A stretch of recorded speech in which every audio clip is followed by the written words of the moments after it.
Depending on what the call is for. All right, Depending on what the call is for, you want to look at the schematic. all right. Corey, what's the first thing you're gonna do when you walk up to this unit? Well, one, you're gonna ask the customer what's their issue, and then you're gonna turn it on and see what happens. Right. So you got to the space, right? Mm-hmm. You got to the job site. And we're gonna call this place I don't know, H.V.A.C hospital. Okay. Right. You got to this hospital. And they're saying we're not getting heating in this section. So now the best question becomes you got to figure out which unit is providing heat for that section, right? Right. Okay. So now, they say, okay, look, in this section, we got rooftop package unit number 6. Okay. So now what you're going to do is you're going to ask them, how do you get to, this unit? And they're going to walk you over there. You're going to look in your notes because normally you're going to have an app that you work from. And that's going to tell you, if somebody's been there before, right? So you do a little bit of homework in it. In your app, you can look and says, all right, if you're in this corridor, you need XYZ unit. Okay, the notes will already be in your app.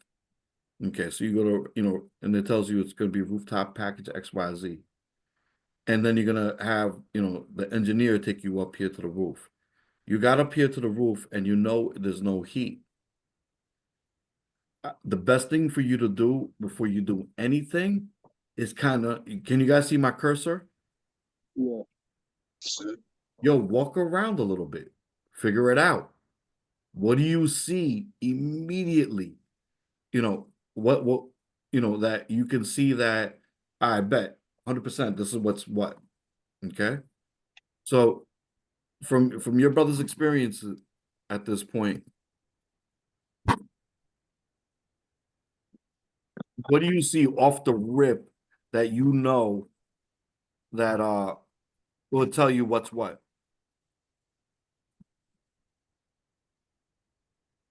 Right. Well, you see the drain pan right there. So that's the condenser side right there. Right. And you see the gas line right there. So to burn the Wait. Say that one more time to me. What? You said you see the drain line, so that's the condenser? I mean the evaporator side. I'm sorry, brother. Perfect. Okay. But now where exactly is my evaporator? It's right adjacent to the door. Oh. Right. But if she's over here, the inlet, that means my coil is going to be up here. Right. Not down here. Understood.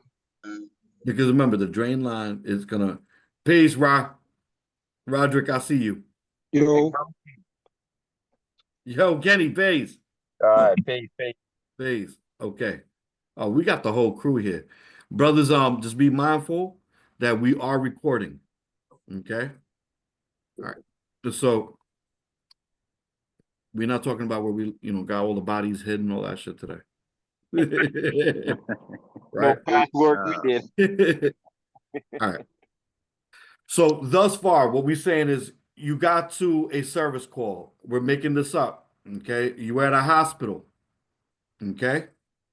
And the brothers that do know where this unit is, let's keep it on the low. I don't want to throw any one of us under the bus. Okay. Right.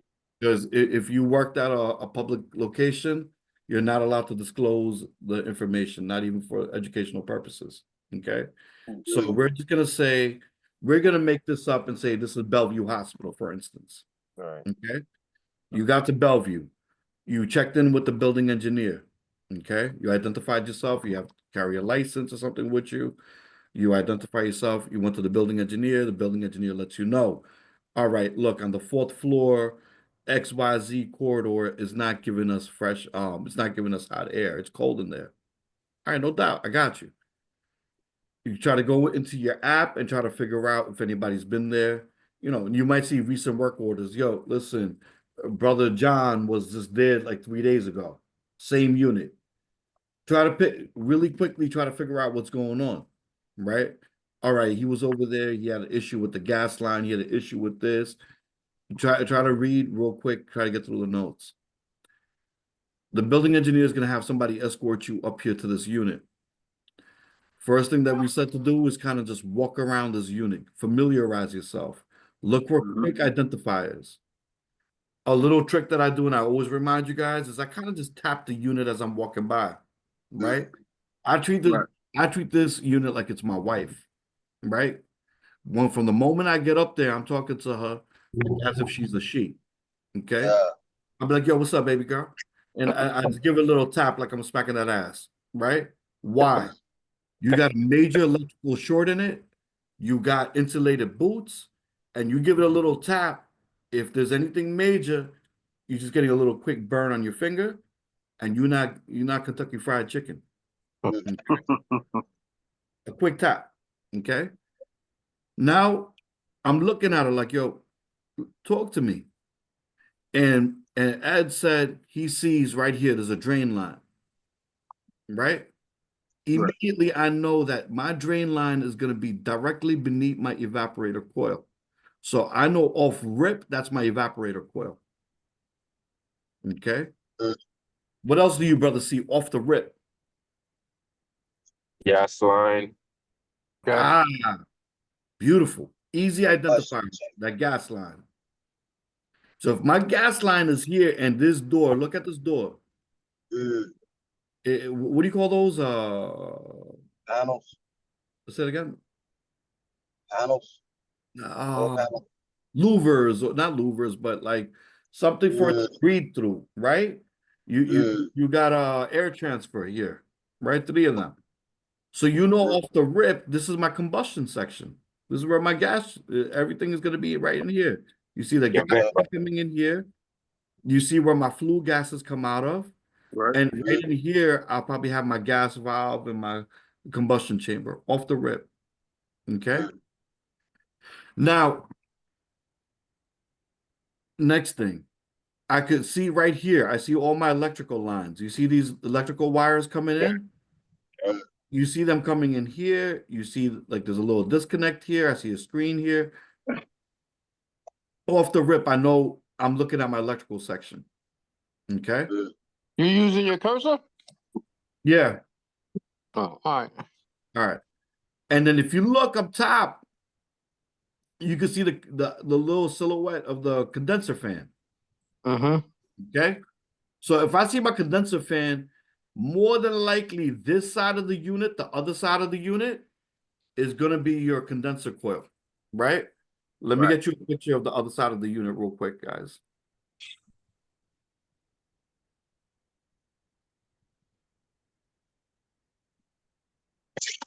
Corey, do you got a picture of the other side real quick?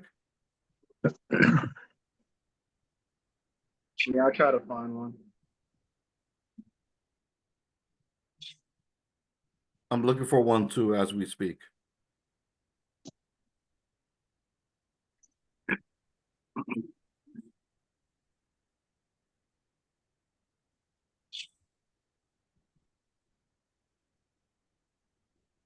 You want one for the backside, big bro? Yeah, if you have. Let me check. Remember, don't say the location name. I Okay? know, I got you.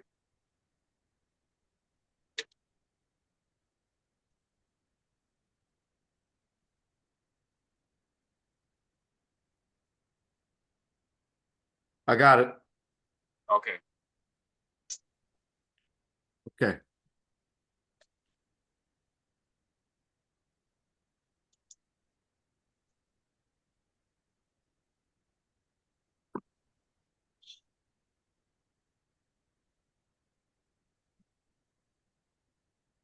All right. Your brother see it?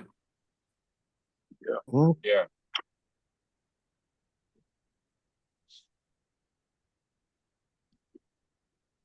All right.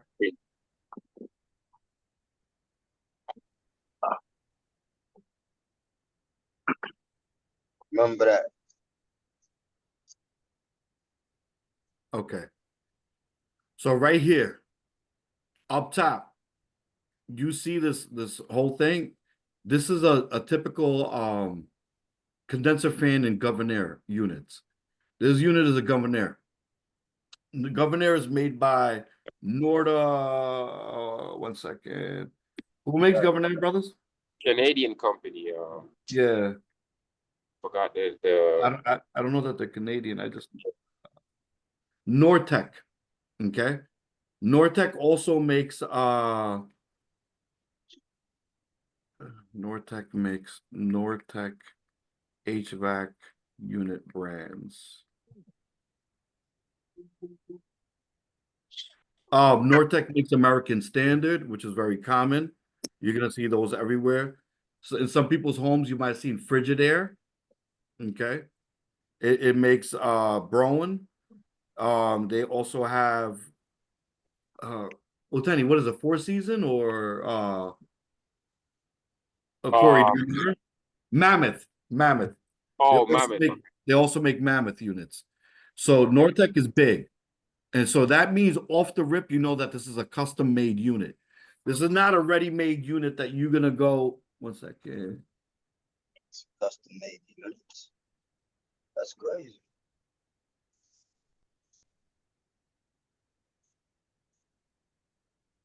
I'm seeing if I can integrate Amari into the class.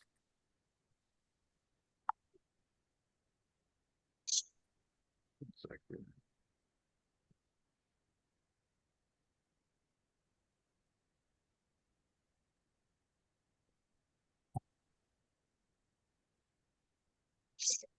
Okay. We're recording, so I can send this to Amari afterwards. Okay. So this is a custom made unit, and you're gonna see these up here. They're made by Greenheck. Greenheck is normally, you see this mushroom fan in the back over here Yeah. on the left side. Greenheck is a popular company for exhaust and stuff like that. So they collaborated with Greenheck and made these right here. Yo, when you get up there, you got a heavy ass motor up in there. And then you got the condenser fan. When you got to change this ain't no joke. Yes, sir. That ain't no joke. Oh, Oteni, I remember you changed some at the school, right? Yeah. Yes, sir. What'd you guys do? You guys We had to basically the whole entire assembly. You have to take it out. You can't. That's cool in Jamaica. You guys did, right? Yeah. Okay, I know what you're talking about. Okay. Yeah, go ahead. Yeah. So basically, it's resting. It's the whole assembly is resting on brackets, and you have to basically take the whole assembly apart, right? The assembly meaning that what is actually holding up the condenser fan itself with the actual blade. You have to remove all of that just to get to the motor, right? And once you do that, that's when you could actually take the motor off the bracket that's holding up the motor, take it off. Well, first you got to actually take the whole thing off with the blade, and then you actually could take the motor off, take the motor and the blade apart, remove the motor, get your new motor back in, right? Put it back with the blade, and then you set it down back under bracket and put everything back together again, the whole assembly back together. You're gonna use a It's a chain full block day's work, guys. It's not a little 2-hour, 4-hour job. That's a full day's work you're looking at right there. or more. Or more, yeah, depending on whatever problems or issues Usually you what might we run. do is we'll take some big ladders, we'll put a winch on it or like a chain block or whatever you guys call it. And We'll pull it our up. company don't sell when you have to buy the whole assembly. So when you order replacement from Nortec, they don't just send you the motor, you get the whole shebang. You know what I'm saying? The motor, the blade, everything. Oh, you don't, y'all don't save the blades because usually you gotta use a little pulley system with a Yeah, just but to wrench up off the blade. because of the So type of Rod, motor. 1 second. Oteni, Yeah. Roderick, when you're out in the desert, Mm. you don't have access to a lot of parts. So No, yeah. So you got to pull off the blade and save it. right. If it's just the motor, because you change your motors all the time, and I know what he's talking about. Because sometimes you don't even have you have the privilege of getting a winch. You got to climb inside the bitch. Somebody is that skinny enough, and I've done it. hopefully, you know what I'm talking about. I repaired these on site, right? Yeah. And actually, matter of fact, Oteni, the same spot that you guys went at, I've Yeah. repaired these before. Okay. So Okay. stupid repairs, but they're repairable. However, when you're dealing with major like big agencies and you're dealing with and see, Roderick is in a different situation. It's like Cuba, with cars, right? They didn't have all the parts easily accessible. So that's why Gotcha. you see a lot of classic vehicles over there, and people figured out ways of making it work. Roderick is traveling. Brothers, by the way, this is Roderick, who I'm always talking about in class, who Yeah. does he works with the military contractors, right? Okay. Yeah. He's back from overseas right now. He was in Qatar and at the Air Force Base in Al Duwaid, and the brother, keep him all in your blessings because he's about to go Iraq for a year. Damn, bro. Peace. Peace be with you, bro. Love. And Love to see y'all face to face next time though, I know Big Bro is busy. he called me big bro, but when you see him in the street, he's the type of dude that make you cross. Because I got bad love for Roderick. Humble, but the OG, you heard? So Yeah. okay. So where Roderick's coming from is you gotta learn how to fabricate and you gotta be able to get busy. But when Right. working in the field here in New York City, it's different. The way they're gonna look at it is, look, we're spending $150 an hour per mechanic, because remember, this is all gonna be union work. Okay. So if you're looking at $150 an hour per mechanic and you need 2-3 mechanics on site for this job, you're spending $300 an hour. So now for 8 hours, you're looking at $2,400 just in labor to take that thing apart. Whereas this whole piece might be about $4,000, right? It's cheaper for them to say, you know what, order me a new one and get that replaced in 1 day. So their end cost is going to be about $6,000. Now, when they dispose of this old one, if you got any kind of sense to you, take it back to the shop and piece it out. Okay. So in the future, you could make a quick, correction that you may need to make. However, it might just pile up as junk because True. the next time something breaks, they do the same thing all over again. Mhm. So I would keep one and part it out. Just keep one, and keep the motor, depending on what went wrong, right? Yeah. That's Yeah. that. Behind here, you got your your condenser coils. Okay.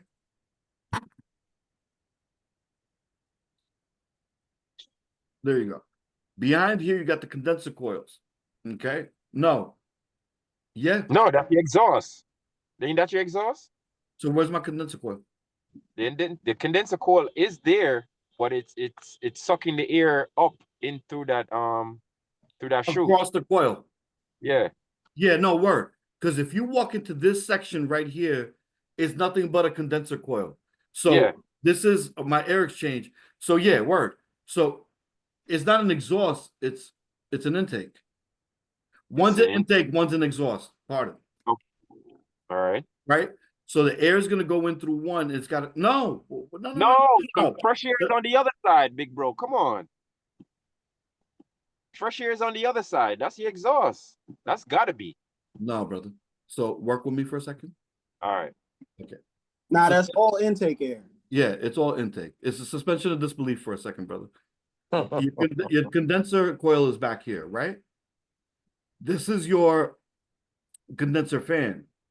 It's going to suck the air in from here and it's going to shoot it up. So it pulls the air in from outside for the condenser coil. It's going to cool the coil and then the heat is going to be dissipated up here. Right? Go back to your refrigeration cycle. Yeah.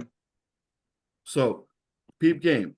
Over here, what you're talking about, in this section right here, you got your fresh air. Right. Right? Right. It's your fresh air rotating from downstairs. And then that's it. It's just bringing in, supplying the air. That's it. It's coming in and then going down. Okay, and the air is coming up through those green heck. I'll show you a second. And the air from the space is removed through here. You got it. It's coming from the through the. I'm gonna show. I'm gonna send the picture to the class, so they see what it Okay. is.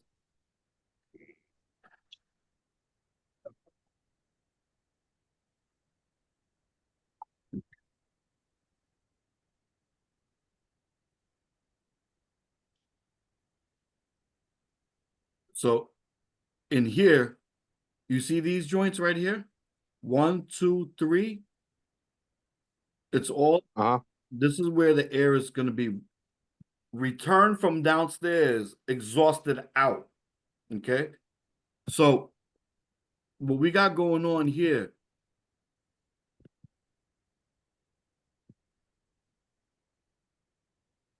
the air comes in from here. And as Vic identified earlier, this is my evaporator coil. And this unit is split in half from right here. Okay. In this section, I got my electrical. I got my blower motor right here in this area. Okay. Air is coming, getting sucked across, coming down, coming across. You got the heating section here. So in the summertime, it's going to get cooled off over here. And then it's going to go down. 100% fresh air. There's no mixed air. There's no mixing happening. Okay. In the wintertime, you got the cold air coming through. It's going to get heated up right here in this section. And it's going to go down. That's your air rotation from downstairs. Remember, this is all the air going down. All my air is coming back up through here. So if this is Bellevue Hospital, you're going to smell all that shit from downstairs if you get close to these exhausts. Anything from the hospital, all the bleach, the ammonia, funky people, everything you're going to smell right here. Okay? That's how it exhausts. Well, Ten, you got any, you with me? Yeah, I'm with you. Okay. Now, that's the inside air. Outside, you got the air getting sucked in from here, across that coil, and getting shot outside. Got you. Because if you walk in through that door panel, because that we were just looking at it from back there, you're Right. going to compressors. Okay? Yeah, you're gonna see the opening for the air coming in. But you won't be Right. able to open. You won't be able to open the door because of the pressure, the negative pressure building in there. Word. So when you open it up, right? And what Roderick is saying is because it's sucking the air Yeah, up. yeah. It's It's creating gonna a suck the suction. door. It's gonna suck the door shut. So now you Mhm. gotta open that up. And when you open it up, you're gonna see a coil on your right side, and you're gonna see your compressors on your left side. Okay? Inside that section. So right here, you got your compressor section. That's your condenser section. Okay? Now the air that's coming in from the front is not going back there. That unit is literally split in half. There's a wall in here. Yeah. Okay? That wall extends all the way to the back. Okay? So you got 100% fresh air coming in. Over here, you got dampers. Okay, that open and close to let the air in.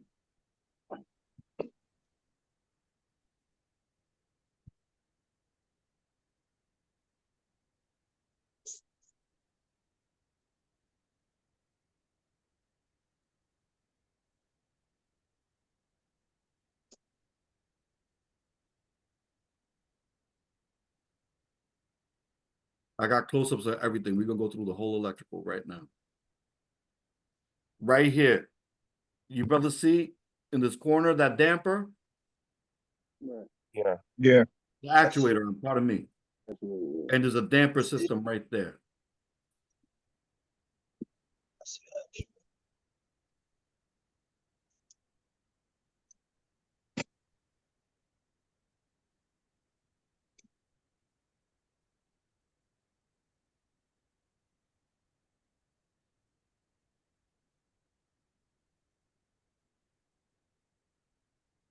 right there. That's a better picture. Okay. So you got the, yeah, when I was finished with the job, I took mad pictures for y'all. I walked around, I was like, yo, this is gonna be class. Right. So Yo. this is where my fresh air is coming in from. Okay. Now, if this is closed, that means that you're not getting no air in that place. Cold. Oh. Okay. So she's got to open up before anything else happens. Okay. Now, all right. So you walked up to the roof. You tapped the unit, made sure she's good. Okay. You heard there's no call for heating. You heard, no, forget about that. You heard them say there's no heat. Okay. So now we're going to go to the electrical section. Before we do anything else. Okay. Do not turn the unit on or off. You see this door panel? You kind of walked around, you familiarize yourself. All right, here's my condenser section. Here's my supply air coming in. You know, over here, I got my evaporator coil. I got my blower motor. All right, I got my gas heat right here. And down here, I got my supply. Right? So you familiarize yourself. Because remember, you're going to be walking into mad different units every day. You're going to be walking into different things. And so when you walk into this unit, you got an idea of what you're working with. Okay? It sounds stupid. It sounds extra. But you'll understand what I'm saying when you see a different unit every damn day of your life. Over here is your door for the electrical. Now you open the door, and this is what you're seeing. Okay? Any questions here before I even start? No. All right. If you look to the top over here, this is where your power's coming in. Right here, your line voltage. Okay? Now, if I tell y'all that this is 208 3-phase, and how am I going to know what this is? Again, you're going to have this plate right here in front of you. Can you brothers see this plate? Yeah. All right. Can anybody, except for the full mechanics? I know Roderick, I know Corey, Oteni, I know you guys know what this is. But can you brothers tell me what the voltage is on this?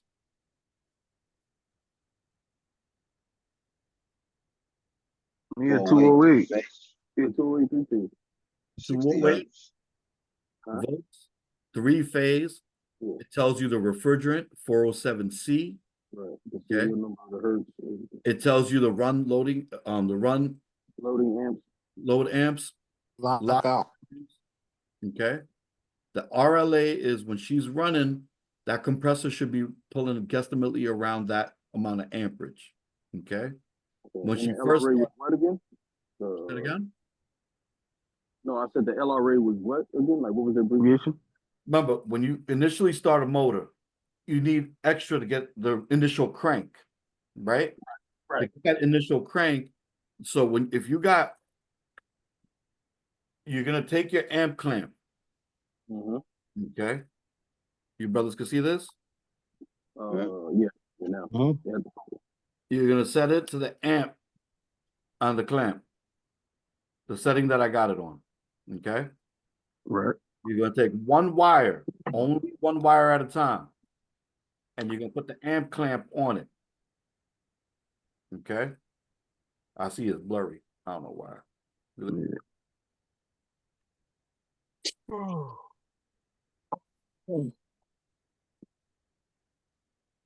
All right. You can see it better now, right? Okay. Now you got one, you're gonna take it only one wire at a time. So if that motor's got 3 wires on it, you're gonna pop this over one of the wires. And it's gonna tell you the amperage. When that motor first turns on for a split second, you're gonna see a monster number like this. That one. Yeah. That's for a split second. If she remains, yo, turn that unit off. You got a bad motor, more than likely. Okay, but we'll talk about that more later. Okay. You said if the number remain, okay, my fault. I'll wait till later. Not work. You got it. Go ahead. You said if the number remains, is the motor is bad if it doesn't go back to 0? Yeah, you most likely got a locked rotor, right? Oh, okay. She's not spinning, she's not turning. Okay. All right. She's Yeah. trying.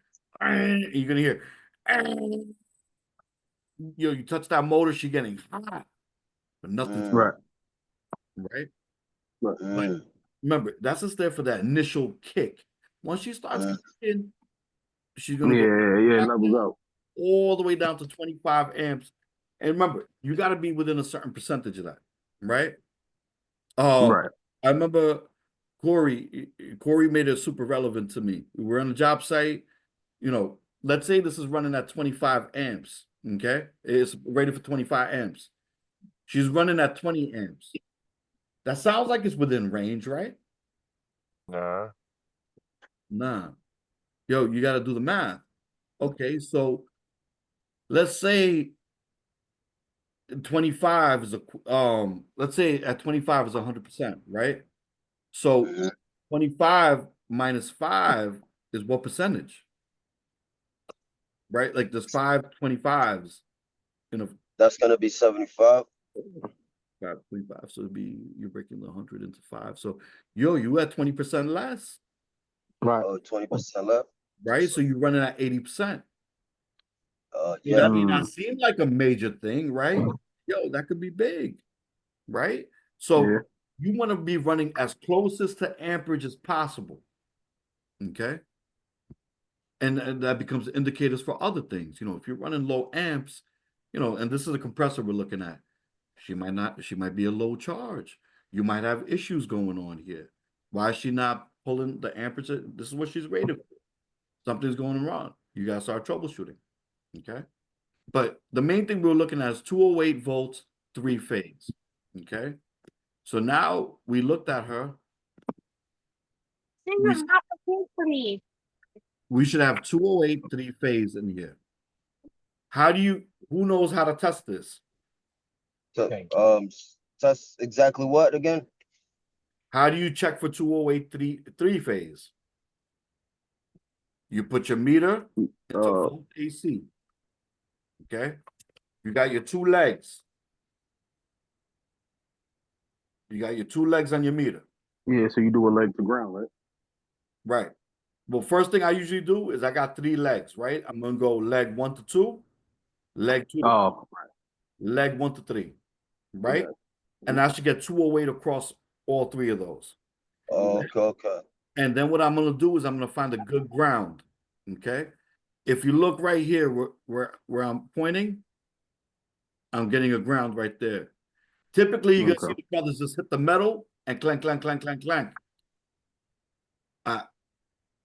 I'm big on trying to find a good ground, whether it's line voltage, control voltage, doesn't matter.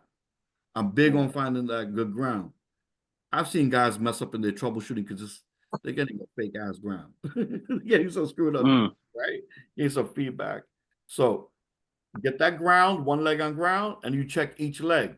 If I'm at 208 3 volts, my brothers, what should each leg give me to ground? If what? Say that Say it again. 208, right? No. Is it each one? 125. 125. Oh, 125. Yeah. So 120 volts, right? 120. So on a 208, if I put my leads to the ground, I guess the load to the ground, it's gonna give me 125 instead of 208. Is what you're saying? 115, 110, 120, somewhere in that range. Okay. Each one of these legs to ground should give you 120. Okay. When you put these two together, you should get 208. Gotcha. Okay. If I only had 2 wires coming in, it would be single phase.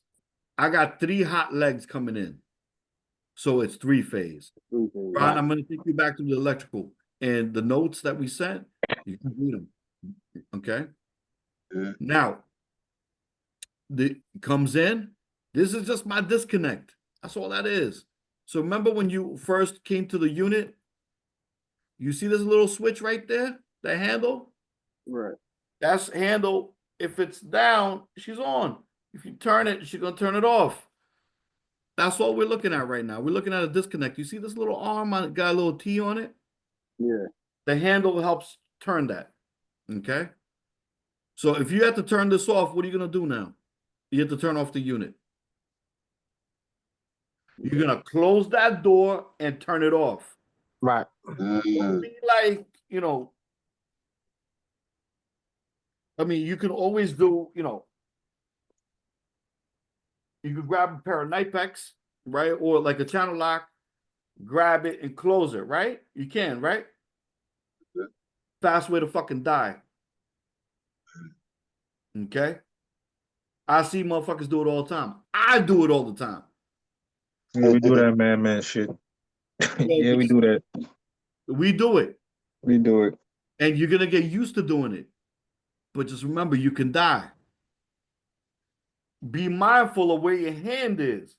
This plastic insulated. This metal, yo, you're Right. joining grandma. Okay? You missed me.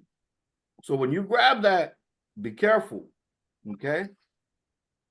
Make sure you got electrical rated boots. Don't be that guy. Oh shit, my feet hurt. I got sneakers on today. Don't be that guy, right? You know, we're gonna be coming bringing flowers, but we're also gonna be talking shit about you.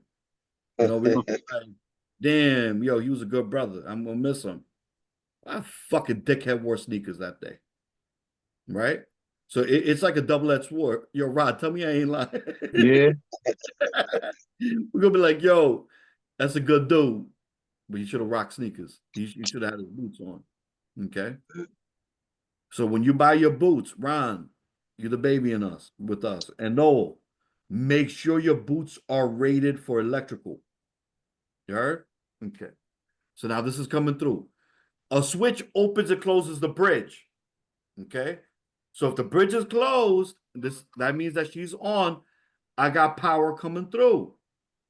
Okay. Again, test it. Because you could just have a faulty switch. Right. Again, how do you check? 1 to 2, 1 to 3, 2 to 3, then each one to ground.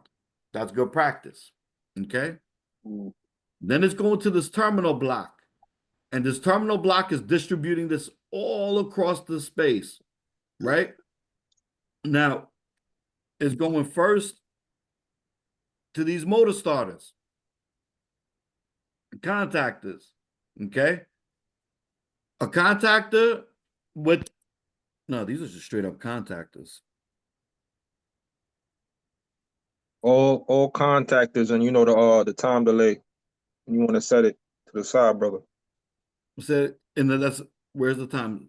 All the for the two compressors, the contactors, then you have the contacts for the supply fan and the compressor fan next to it, and then you got the when you set the time delay, when you set the time when shit. No, wait. You're ahead of me. You're getting ahead of me. This right Oh, here, my fault. seeing if it's a contactor or a motor starter. It does. No, those are contactors. Yeah, Those it's are got an contactors. overload protect. So Yeah, you're right. if it's just a contactor, it's just this is a contactor right here. You brother see a contactor? Right? Mhm. Remember, you got the 3 legs coming in on the top, and the power just stays. When the coil back here gets energized, then the power goes through, right? And this is one, what do you call it? One pole, the second pole, and the third pole, right? But now, peep game, over here in the front, you got something extra. It's also got its own little amp clamp in that bitch. Little tiny motherfucking lip, real tiny, right? If that amperage starts going high, bang, it'll open up it'll close the contact, open the contactor. What do I mean by open the contactor? Open the bridge. Okay. So let's say, Ron hits the power. And the supply fan right here. You hit this power, and the supply fan is messed up. Okay. Lock rotor. Mhm. Pop. Granted, it's over here. You got a proper motor starter. A motor starter is a contactor plus an overload relay or some kind of overload protection. Okay. Mm. Combination is called a motor starter. But see, if we start going through it like this, My brothers, how long do you think we're going to be on this job site? Minute.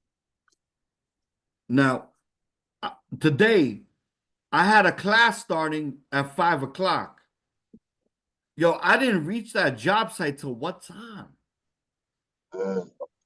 Yo, I would still be there right now if I was troubleshooting the way I'm showing you. Right? Yeah. Yo, I want to be in and out. Right? And honestly, look, you may, you got shit to do in your life. You got to pay your bills when you're up on that roof, right? You got, you've been arguing with your shorty. You want to finish the argument and prove your point. You want to watch Netflix, right?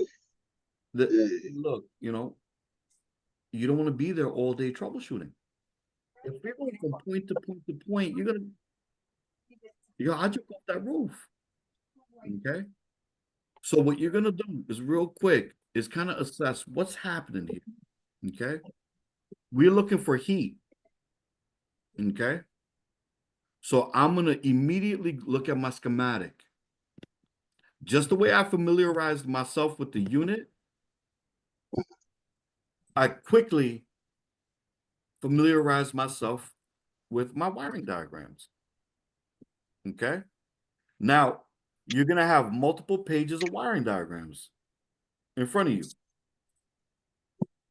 And if you got multiple pages of diagrams, where do you start? Where you start is you're going to look up the heating. Okay. So now I'm going to quickly look. All right. This looks hold like. on, Raj, real quick. How'd you grab these PDFs? Check your email, bro. Got you. Okay. About a week or two ago, when we went to this non-disclosed location, naval location, I asked Madison to get in contact with Governor and get us the proper schematics, right? So one of the things you guys could do is when you come on site, because we have this wrinkled up, all beat up, ripped up fucking schematics, pages missing. Somebody took a shit on that roof and used some of the blueprints to wipe. Come on, we got this exact, right? So look, one of the things you could do is reach out to your dispatch and say, "Hey, I'm on this unit. Can you please reach out to the manufacturer and get me proper schematics?" Okay? Get me anything and everything you can get me. You send her the model number, the serial number, and you get on with your life. At some point, you might get a message back from her saying, "Look, I got the proper drawings." Okay? So that's why I'm able to do this nice and neat with you guys today. So you saw how many drawings there were. There's a lot of them. Okay? Okay. Now, first things first, I'm going to look for my heating, right? If I'm there for cooling, I'm going to look for cooling. You got to kind of be familiar with these drawings. So I'm going to quickly just look around. What is this? My last page of my schematics is for my VFD bypass. I'm not worried about that right now. That's ahead of me. What's this? It looks like it's for my lights and shit. Fuck that. Okay. What's this? This looks like the BMS, the building maintenance system, right? Kind of concerned with this, but not yet. Again, more BMS. Not concerned with this just yet. Okay. Where is my coil for heat? Where is my heat loop? Again, more BMS. What's this? All right, heater lockout. Oh shit, what's this? Air switch, high limit, heater lockout relay, air proving relay. All right, I'm getting to something now. Okay. Heating number 1, wiring. Okay. So, all right, this page is relevant. Okay. She's relevant. Now I'm going to kind of note to myself what page I'm looking at. Okay. And then I'm going to continue looking through. Okay. Bong, what's this?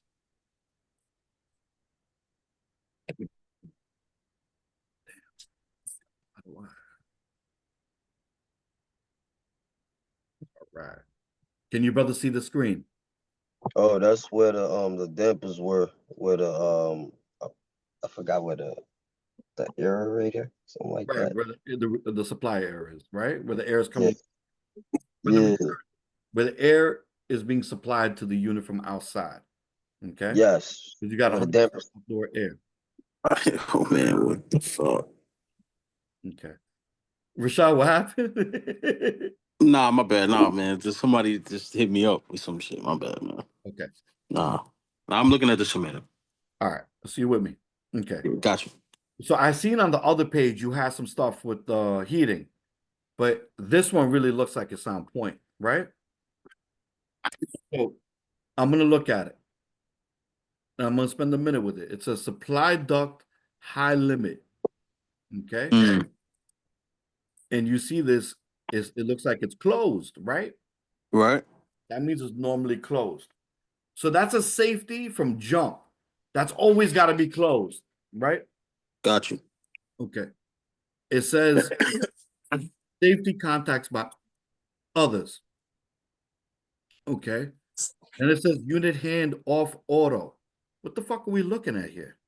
It's got to be relevant, right? So you immediately go back into your electrical section. That's where you're looking at this thing, right? All right. So let's peep game. Over here, you see all of these contact points? Uh-huh. This right here. Okay. That's what we're talking about. So peep game. So if we're here, it says 203, 204, 205, 206, 209, 207, 208. You see where I'm pointing at, guys? Right? Uh-huh. Okay. I'm too lazy to go through this whole damn electrical section trying to find my problem. And that dead ass, it's 2025, and you'll be surprised how many guys, sit there. Oteni, you with me? Oteni, fight with her later. Come on, get on point. Wait. You on mute? How did you hear It's nothing? my little brother, man. Yeah, no, I'm just saying you didn't hear nothing, right? We heard it all, bro. Stop it! I'm with my Later, bro. Listen, we'll work it out, okay? Oh man. Focus. I'm with my daughter, right? Oh, peace, little queen, part of self.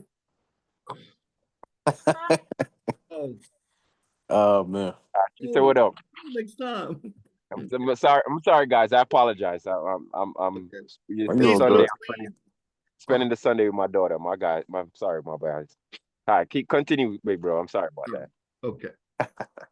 All right. So, look, Oteni, you can vouch. How many guys do you see trying to find the problem, going all over the place in these units?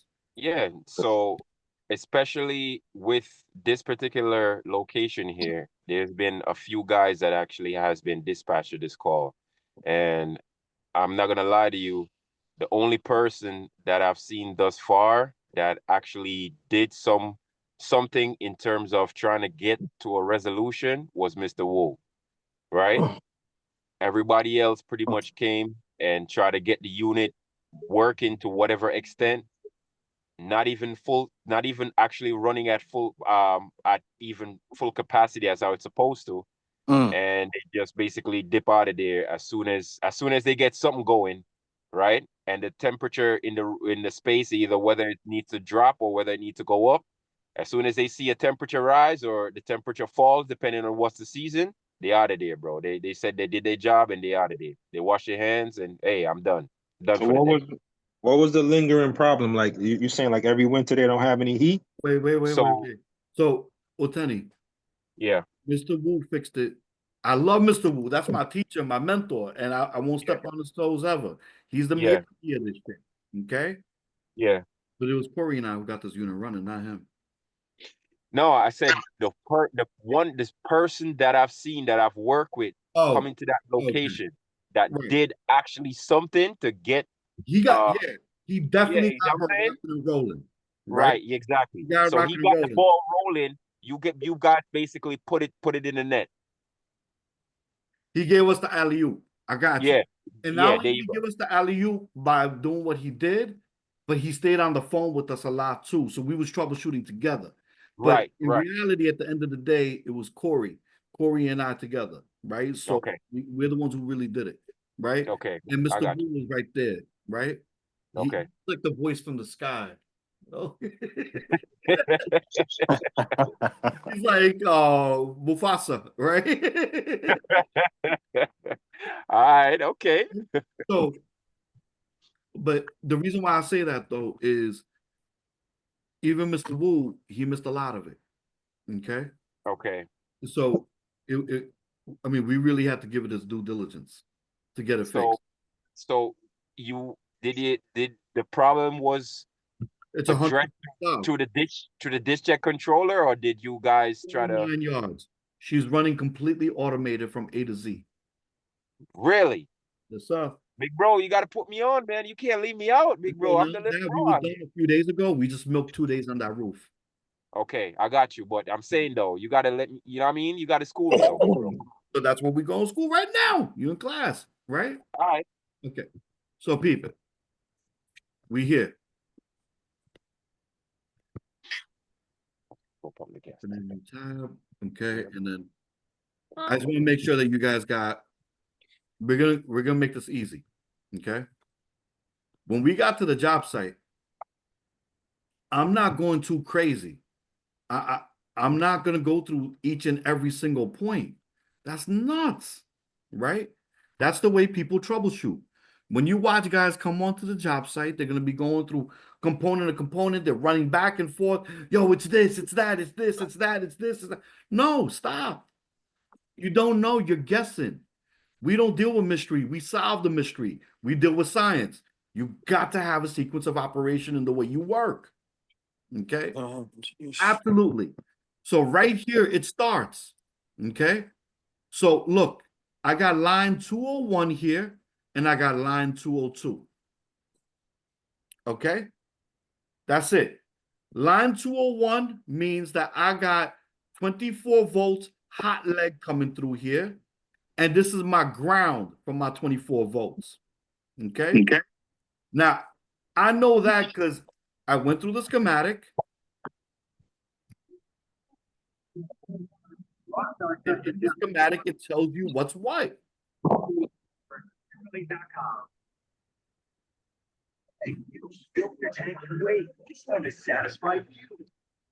Our festivation is of all classic flavor you I'm trying love. to find where it says it.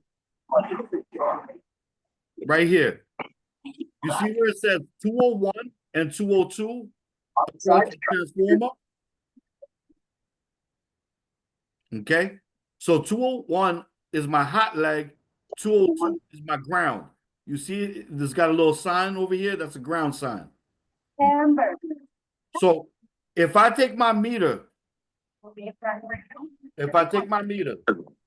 These hamburgers are made fresh every time.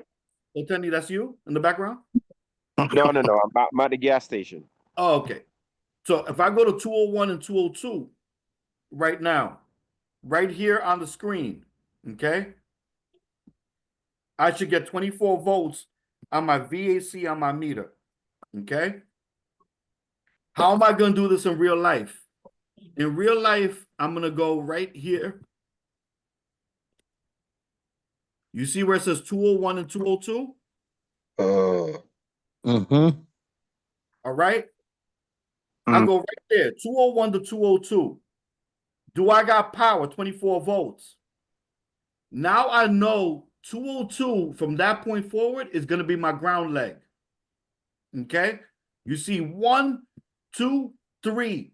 All 3 of those are my ground. Remember I said always find a good ground? Metal is not a good ground, especially for 24 volts. Will you catch me using the metal as my ground? Yo, Ed, you with me? I'm with you. Okay. So when I hit these two to ground, you could get a fake 24 volt. Okay? So I'm always going to go back to 202. I'm going to go 201 and 202, and that's going to give me bang, my 24 volts.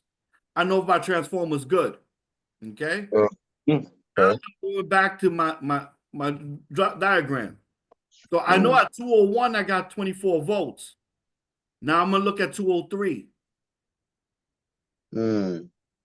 Now, See what you're talking about. you see 201 right here? Mm-hmm. You see the 203 right here? Bang. I want to make sure I got 24 volts. So I'm going to check between 202 and 203. Why am I not checking between 201 and 203? Because that's one of them is your ground. If 202 Nah. is your ground, So let me hear that again. Let me hear that again. Hold on. So, Otani, peep game. When you're looking at the schematic, this is 24 volts going across, right? If I got 24 volts here and it's the same leg of 24 volts here, I'm going to get 0 across it. If I check voltage on the same wire, let's say I got my wire from my charger, Right. and I check here and here, I'm going to get 0 resistance.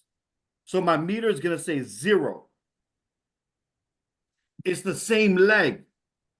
So that's going to throw you off. Oh, yeah, I got no voltage here. I found the problem. I shit you not, I've had calls like that. We go in after the other mechanic. They just don't know how to read control voltage. Okay? So what I'm going to do, though, is I'm going to read 203 to ground. I want to see if I got 24 volts there. Okay? So 203 to ground. You see 203? And remember, we memorized 202 was ground.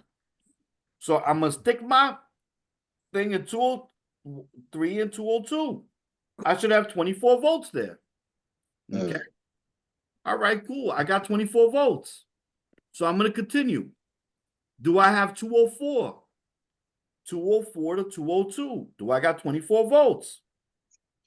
Now I'm going to say, okay, why? I got 2 roads here. Okay. This one road is hand, off, and auto. It's a 3-way switch, 3-position switch. Okay. Where's my 3-position switch here?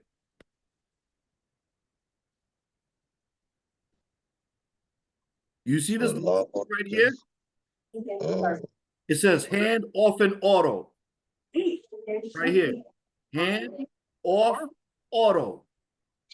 Okay. The hand, off, and auto is right here. Bang. We want this unit to run in hand, which is meaning that it's no longer automated. It's not working as you want it. You want it to be working automatically, right? So I'm going to take that switch. I'm going to follow from here to here. Okay. I'm going to put that switch into auto. So now when I put it into auto, did I lose anybody? I'm listening. I'm trying to absorb as much as I can. Okay. If I'm in auto, then I should have now 24 volts at 206. This bridge would close between these two. You guys see my cursor? Right. So now I should have power here going to 206.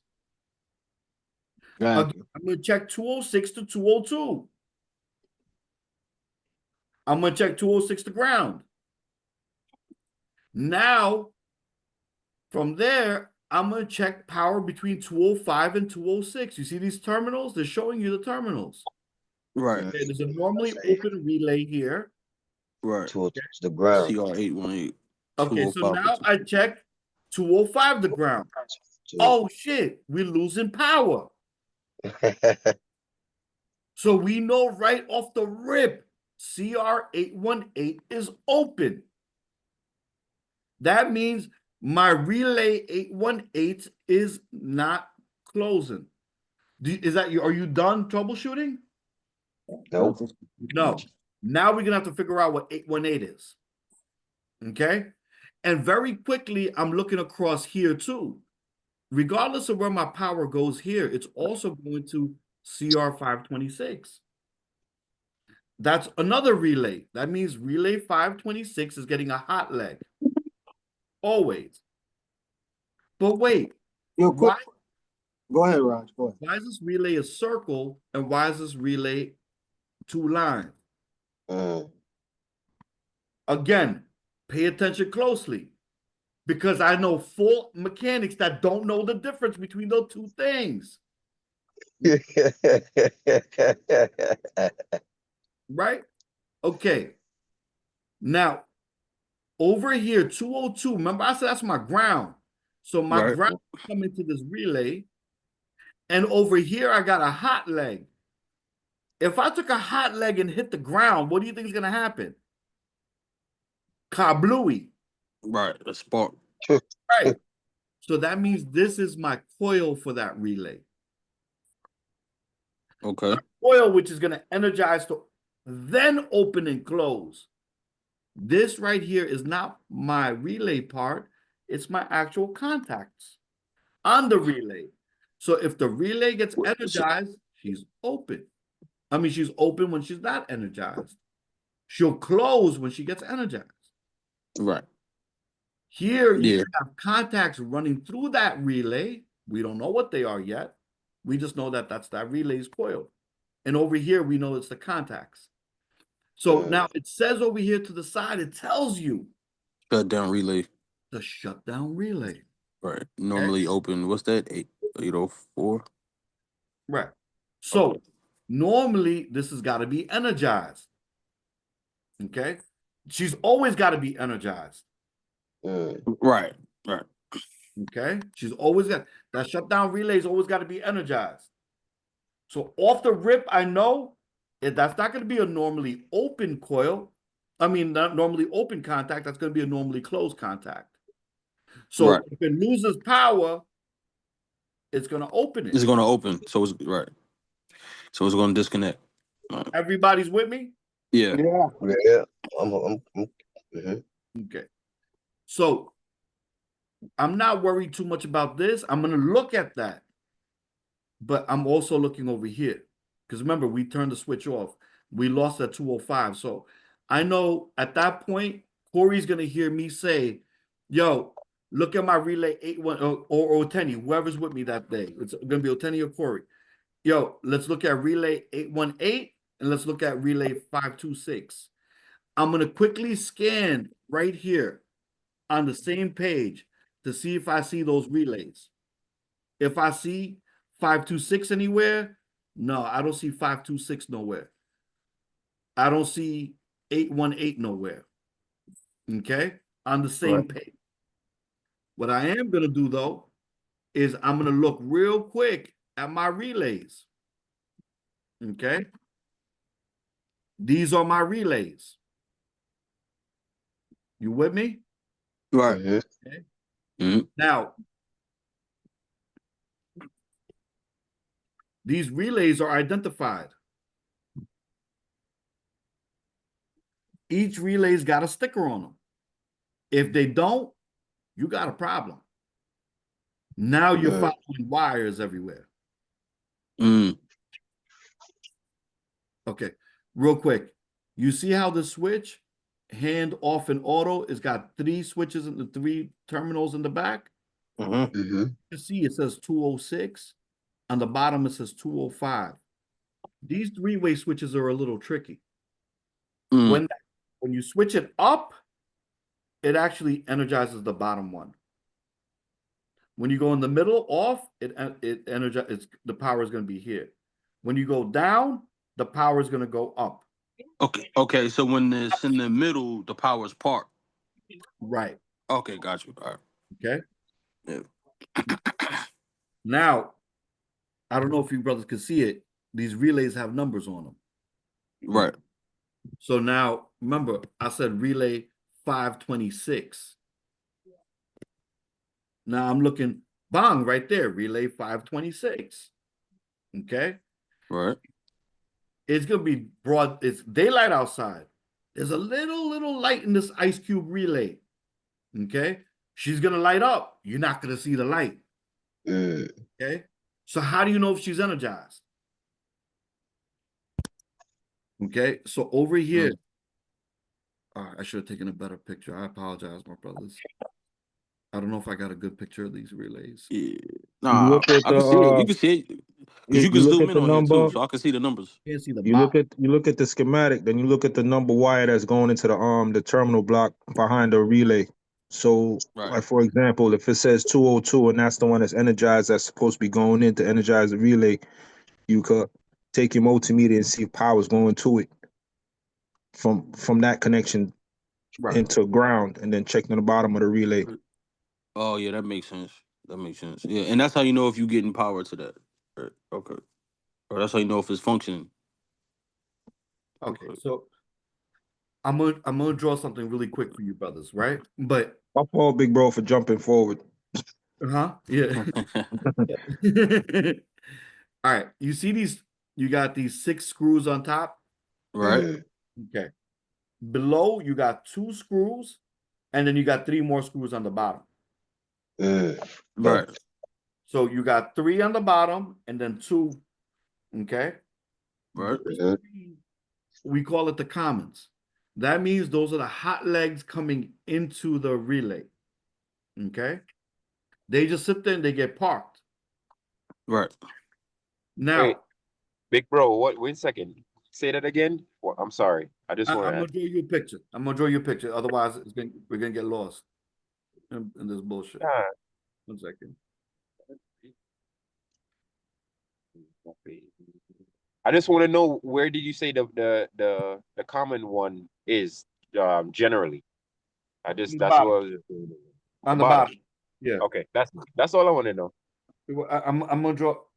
Guys, give me a second. This is when you smoke your cigarettes. Go take a piss. Do whatever you gotta do. It'll literally take me 2 seconds. That's why I told her. Oh. Yeah.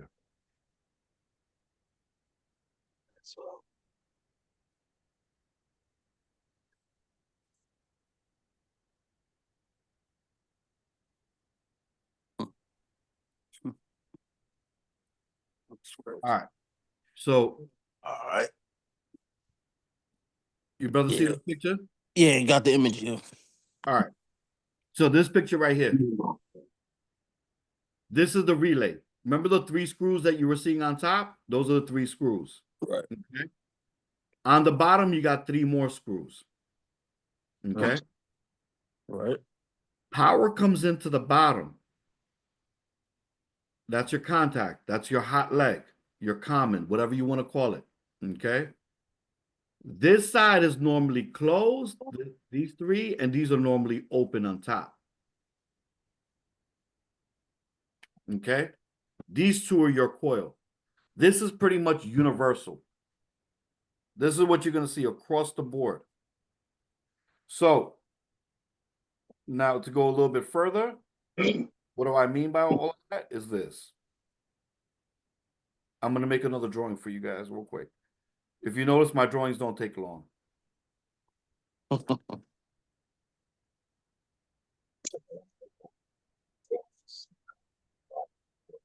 Fuck.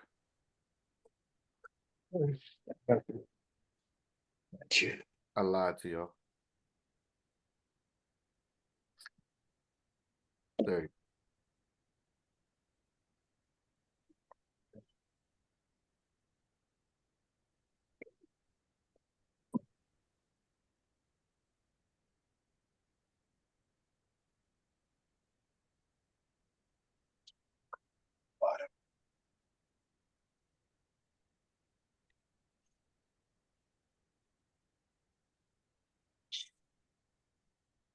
You did this.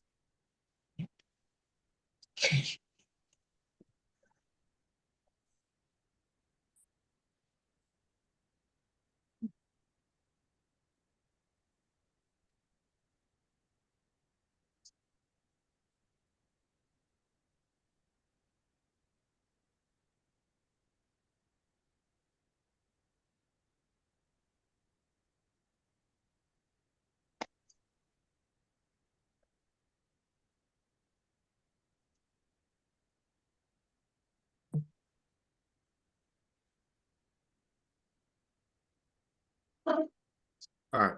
So you guys see this, right? Right. Okay. So you got the 3 on top, all the way on top, right? You remember the picture. Mhm. All right, right here. On any one of these, right? You see, you got the 3 on top, 1, 2, 3, 1, 2, 3. These are going to Right. be normally Mhm. closed, the bottom row. The top is going to be normally open contacts. What does that mean? Mhm. That means over here, oh shit, I did it backwards. Oh fuck. I literally did that backwards. Disregard that, man. So where normally open is at the top. Yeah. I'm gonna delete that for everyone. I don't want anybody getting confused.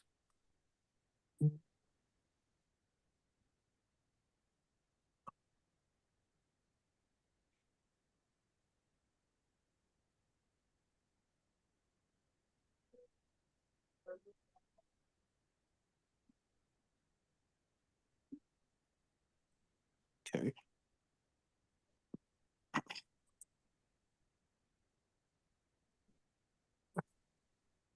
Yeah, can share I can place an order with.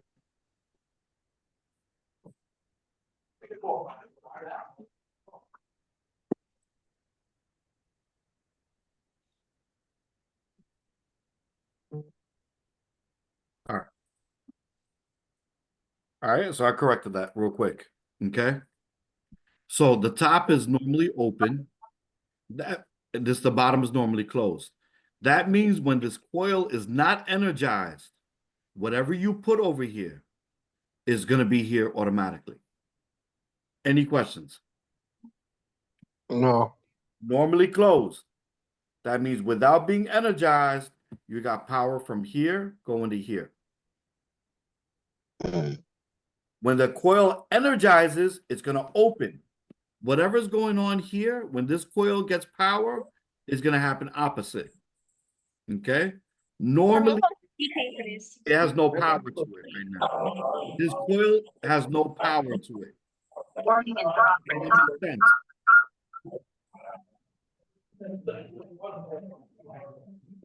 Okay, so when it gets energized, it opens. Say it again? You said when it gets energized, it opens. It opens up. Word. Copy. Okay. So when this coil gets energized, Uh-huh. whatever this O and C is, it's going to be the opposite. So if something was normally open and the coil gets energized, she's going to close. It's gonna close. Yeah. Right? If something's normally closed and she gets energized, she's going to open. Correct. Right. Okay? I got you. So that's how these coils work. Let me see that again, please. Okay. You can do it again, please. I got you, brother. Appreciate it. So these relays, which are very typical, you're going to see them everywhere in the field. The ice cube relays. The ice cube relays. They got 11 screws on them, typically. 11 screws. Okay? And it took me years to figure this out, like before I really understood what's going on. Mm. The very most top row is normally open. The second row is normally closed. The bottom most underneath the little ice cube relay, Commons. those are my commons. That means, and why do I got 3 commons here? For the These 3 legs. 3 pole. Oh yeah. Okay. Okay. So how many in reality? I got 3 different switches in this relay. Mm. And you got 3 double pole relays. So I really got 6 switches in here. Mm. So you could have 6 different. You could control 6 different things. Right. 6 different switches going on. Yeah. So 6 different open and closes. Mm. That I one see. ice So that's cube relay. so whenever the coil, whenever that coil is satisfied, or the Energized. vapor is passing, yeah, oh yeah, appreciate it. Whenever the coil is energized, it's just letting the I guess the Power top pass. row. Right. Say that again. All it's doing when that coil gets energized, it Mhm. closes a bridge. Okay. Now, what determines what's being opened and closed is Yeah. what's in after the N, the O and the C. Right. So the power is sitting here in the common. Now, if I got a wire going to the normally closed, this common is always continuously sending power without this coil being energized. When this, Exactly. Yeah, it flows. right, when this coil gets energized, it's going to send power over here. I mean, it's going to break the power. Okay. Whereas a normally open from here doesn't reach there.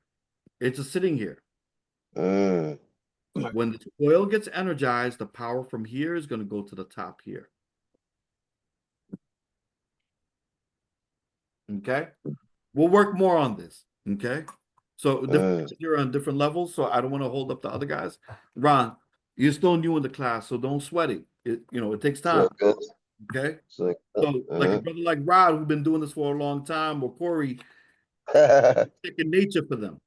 Yeah. Penny, he's getting there. No, I'm just playing with you, brother. All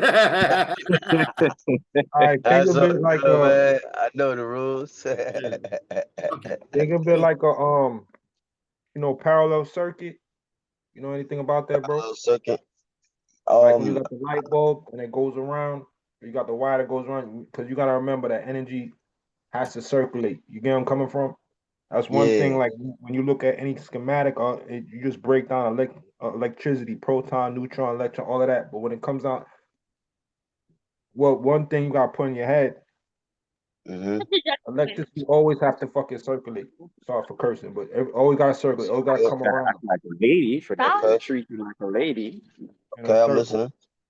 Yeah. You get where I'm coming from? So you love it when you were a kid. All of a sudden you got time, bro. Just look at a YouTube video and explain you just the basis of it. So when you get to it, when you know the fundamentals of it, you can branch off. Yeah, as soon as you get the fundamentals, you can branch off. Word. Yeah.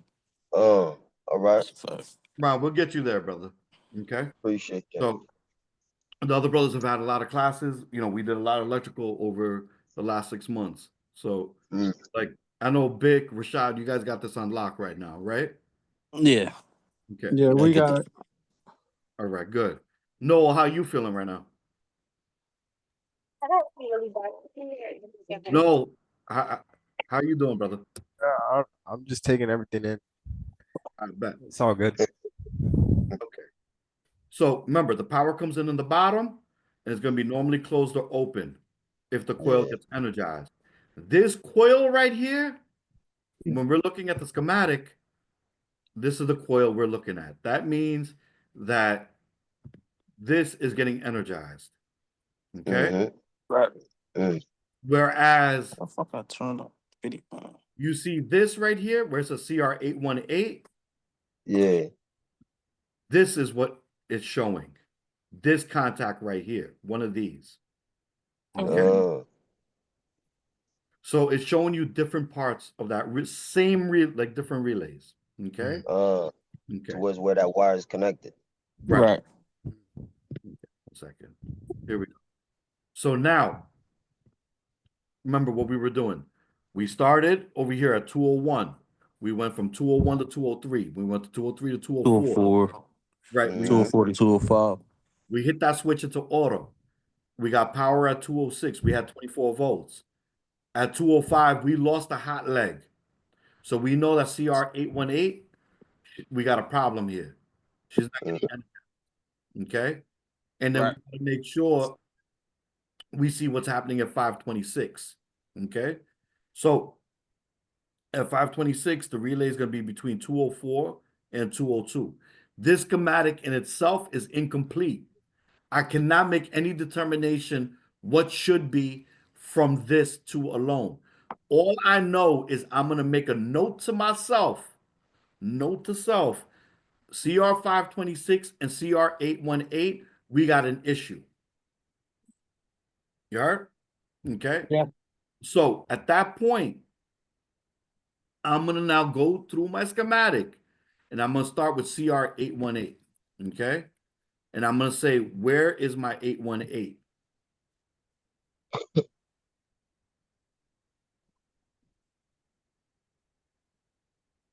Oh shit. As I'm looking, I see CR 526. Weren't we just talking about 526? Yep. Okay. So I make a mental note to myself. This is in the BMS. She's normally closed. Okay. Remember, she was energized. So if she's energized and something is normally closed, what's happening to the power there? It opens. It's broken. It's open. Yeah, it's broken. It's open. Yeah. It's open. Okay. So I need to check to see if this coil, because if it's energized, okay, Mm-hmm. is she open or closed right now? I gotta see that. I gotta make sure that she's closed. Okay. And then I'm gonna go down here. Oh shit, look, I found CR818. Mm.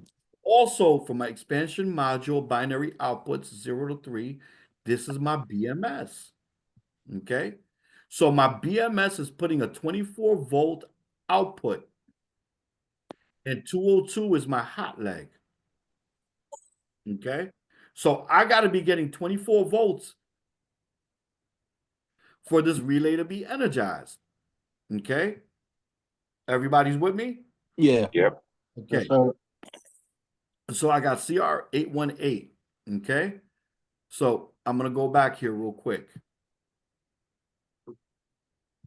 Mm-hmm. Okay. So when CR818 gets energized by my BMS, okay, this bridge will be closed. Right now, she's open. What the 20? Oh yeah, no, you're right. You're right. Remember in the BMS, and what am I talking about when I say the BMS? Okay, 1 second. Building management system. All right. So remember here.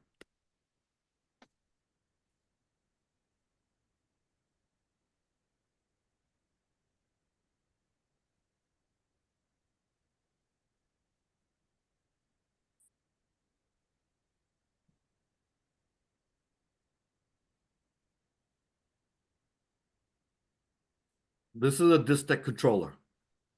Okay. This is what's controlling the BMS in this unit.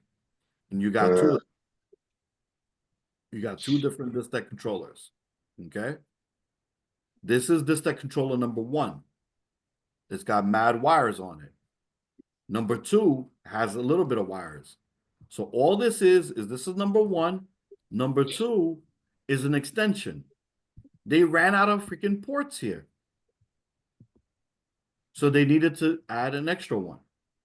This one has got the screen on it, so I know that's my primary. This is my secondary. Okay. So it said distech controller number 1. I don't know if you remember me saying 0 to 3 outputs. Okay. The way one of these BMS boxes work is real simple. This is just switches and bitches. This Switches is and input. bitches. This is all. 0 to 3? That's what it said. It labeled it. It said 0. Okay. Okay? So it let me know that it's this box right here. Okay. These are my inputs on the bottom. On my top, I got my outputs. Okay. And in between and here, you got programming. It says, listen, when I get this input and this input and this input, I want you to do this output and this output. All it is inputs and outputs. Don't make it complicated. Okay. BMS, again, is building management system. Okay. Somebody's on a computer somewhere. Okay. Overseeing the unit. You got to get a call from this box in order for the unit to turn on. So off the rip, just from looking at the schematic, I'm able to tell, hey,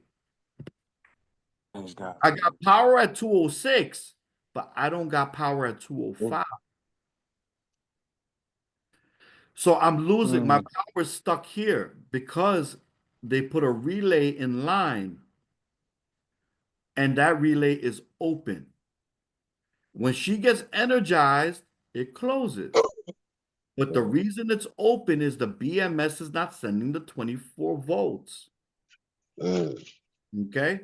So now, I'm So gonna, the my go ahead. bad. So CR18 is the BMS. It's the contact. Okay, it's the contact. All right. So what that is this. I gotta find CR818. Okay. Mm. Corey, do you remember which one's 818? Over here somewhere, here or here? It's the it's the fourth from the right. This one? Yeah, that one. Yeah, I think so. Okay. So if this is CR818, Okay. if you brothers notice, there's nothing in the normally closed terminals. Mm. There's only one on the normally open terminal. She's on the top. Yep. And that should be 205 over here. Okay. Mm. And like Okay. Roderick said earlier, the wires are labeled. You see how these wires are labeled? Label, yeah. Okay. So you got the power coming in on the bottom and it's not going through the top. So off the rip, I already know what I'm looking for. At that bottom of that relay, I should have 206. At my top, I have 205, or you can flip them around. Oh, I see. Okay. Okay. So, and in this case, they actually flipped them around. It's 206 on 205 on the bottom. I just remember that. Okay. Corey, I'm right, right? Yeah, you're right. Okay. All right. I see what's going on now. So now I know that this is not energized. So what happened with Oteni, what the brothers did was said, hey, we don't got a call from the BMS. You're right. We got a problem. Yeah. But you forget, the BMS will send a call here when all the conditions are met. True indeed. Okay. So let's keep that in mind. Yeah. But second, also remember BMS is not sending me a signal. Okay. Correct. So we got to figure out if all the demands are met. Okay. So now we're going to go through this and let's look a little bit forward. We see after 205, it would be the outside dampers. Okay. Now, what I did was I went into AI and I asked AI, what is my sequence of operation for heat? Right. This first thing, it must be satisfy the outside air damper. Correct. But this is ahead of it. Which one? This A over relay? here hasn't reached the outside damper, right? Look, we control the power and then we go to outside damper. There's a relay ahead of it? Yeah. Okay, it's telling you the sequence of operation is this has got to open. But before this even opens, there's other stuff going on here. Okay. Okay. If this is not even satisfied, we're not even worried about the outside damper. Okay. Now I'm looking. Okay, it says VFD start. So when I came on site, I was told it's not turning on because the outside dampers aren't opening and the VFD is not starting.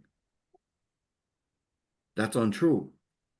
The reason it wasn't starting was CR818. There was just no call from the BMS. Only person who knew that was Mr. Wu. Okay. Mr. Wu had figured out that you don't have a call from BMS. The reason you don't have a call from BMS, and we found out later. So what we did was we had the BMS guys come in.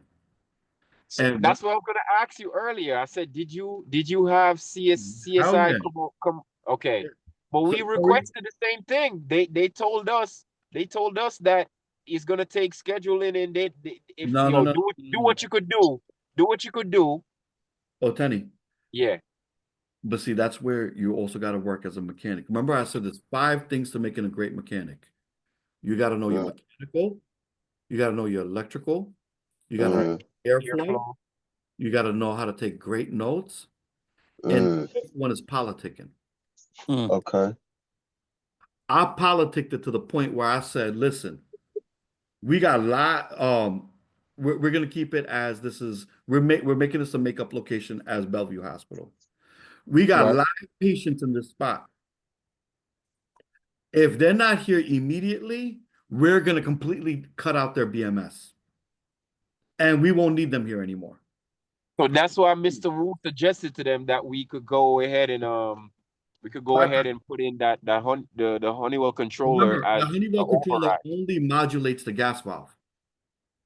That's all that's doing. Well, we only was focused for the heating right now because that's the season that we're in. No, but you're not But Mr. understanding. You have to really understand the genius of what he did. Mm.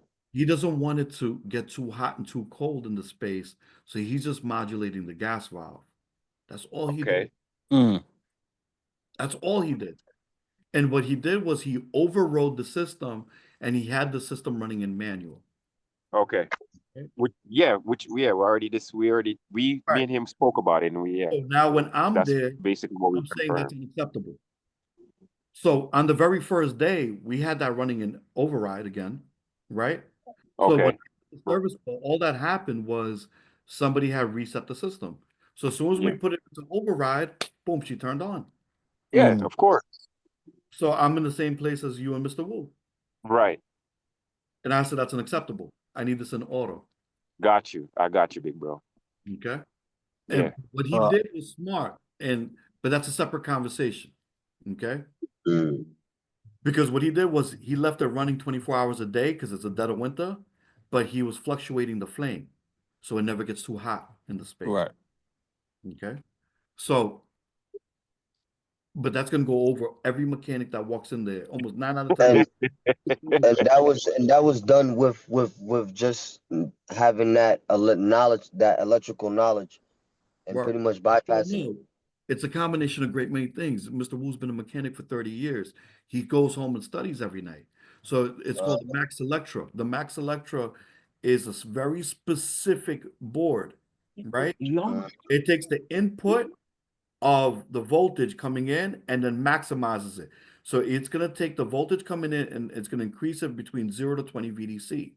And now it's going to modulate the valve. I know I'm speaking Chinese to you, right? But that's really all it is. Rod, I think you kept up with me, right? Yeah, I was listening. Yeah. Yeah. So all it's doing is fluctuating from 0 to 20. So now it's got 20 different positions in that gas valve. So when it's getting 20 VDC, that valve is open all the way. When she's getting 2 VDC, she's going to be letting a little bit through, right? So all he did was he modulated it according to the outside temperature. So he just threw a sensor, he threw a temperature probe into the supply air. According to what the outside temperature was, he just modulated the gas valve. Warm outside, give me very little gas. When it's cold outside, give me a lot of gas. But you brothers are not to do that in your first years, right? That's how you burn down a building. Yeah, sir. Okay. That's for sure. Right? That's something that's a little bit more advanced. He used something called, what's it called, Corey? What's the controller he used? Oh, that Honeywell 77, huh? Honeywell T775. T775. Oh, that's what you doing? The same thing that we used at the other school, Tenny. Remember I showed you? Yeah, I remember it. Yeah, you saw it when he installed it. So, he does great, he did great work with that. However, I want this to run automated. I don't want this to run in hand position over here. I don't want to bypass CR818. I want to figure out why C818 doesn't work. So Right. we got the BMS guys there. We had all our ducks in a row. Okay. I got a question. Is Johnson Controls a company just for BMS, or is that like a whole? No, they got a department that does just BMS, but they got got a you. department that does chillers. You got a department that does troubleshooting, just like us. Oh, nice. Okay. So Johnson Controls got different departments. Different. Okay, gotcha. Johnson Controls is dope because it's like I've been seeing them all over the city now. Now that right. now that it comes up in class. Yo, Roger, Rashad's Rod, pop is a lot like you. Huh? I said your pops is a lot like Roderick. He's doing for sure. Yeah, overseas. Yeah, my pops just went back over there. He's in Pakistan. He had to close something out because of Trump. Nice. Nice. Yeah. So, yo, Rod. Yo. Controls union? ¿Qué? Okay. What'd you say? Yeah, that was my second question too. Yeah, it was a union. Johnson Controls is local 638. Oh, nice. Okay. It depends on what do you call it? It depends on pre-rolls. Um, what do you call it? It's local 638, but depends on what side you're on too, right? Because Oh, like okay. just like our company, we could have the A side, the A B. side or the B side. You know, we got 28 guys, 79 guys, right? So, All right. all Okay. right, so let's bring it back here, brothers. Okay, CR 818. It turns out when the BMS guys came, he looks in the system and he's looking for what's energizing their output. Remember this, the programming? Yeah. They were All right. running their call for heat from a return sensor. They Right. don't have any return sensor. The BMS never installed the CR thing. That return sensor was never installed, which Mr. And Wu confirmed. and this BMS was installed 5 years ago. So every mechanic except for Mr. Wu, who came there for the last 5 years, never understood that there was no sensor return. This unit has been running an override for the last 5 years, my brother. Yeah. Mm. So That's crazy. So even Mr. Ronnie dropped the ball on that. That's I crazy. love Uncle Ron. I'm not saying nothing against him. So it's been running on override for 5 years, so that probably explain why it's probably just going through relays. Because Word. it's not going through its normal function. So the relay's gonna burn out all the time. Relays, inducer draft motors, everything's just burning out in that, Mhm. right? The heat exchangers probably beat the hell up. You know, it looks like it's got a new heat exchanger in it too, right? But that on that particular unit, big bro, there's no return duct. So that makes it a It's a 100% 100%. fresh air unit. Yes, sir. So your return sensor, Would be on the outdoor air. oh, It's sensing the outdoor air temperature. got you. So if it's brick outside, they turn the heat on. Yeah, that That's makes why it's sense. connected to the damper. That's why it's running through the little board that's connected to the damper for outside, but it says outside damper motor. That's why it's connected to the damper. That's right. Okay. So, all right. Now, when he gave me a call for heat at 818, it closed and 205 got energized. How do I check that 205 got energized? I go back over here. Okay. I check between right here, 0.205 and 202. Remember, I'm consistently going to go back to a good ground. I know 202 is a good ground. I check across 205. Bang, my baby's energized. We're good. All right. So now I'm asked, okay. So now the power is running down here. Okay. And I say, yo, Corey, check. Is my outside damper opening up? Now, Cypher, no, it's not opening up. We're stuck again because we're stuck right here at 205. It's not going to 209. Now we got a secondary problem. Okay. It's not opening up. So I check from 205. I check 208. I still don't have power. All So right. I'm stuck here. It's not going anywhere. it's not passing 205. Okay. So 205 now goes to CR 533, which has got to be normally closed. Is that going to be my top row or my second row?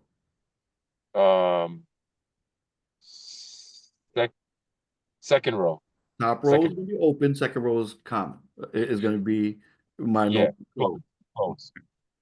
So I quickly go over and see if 533, I find my relay for 533.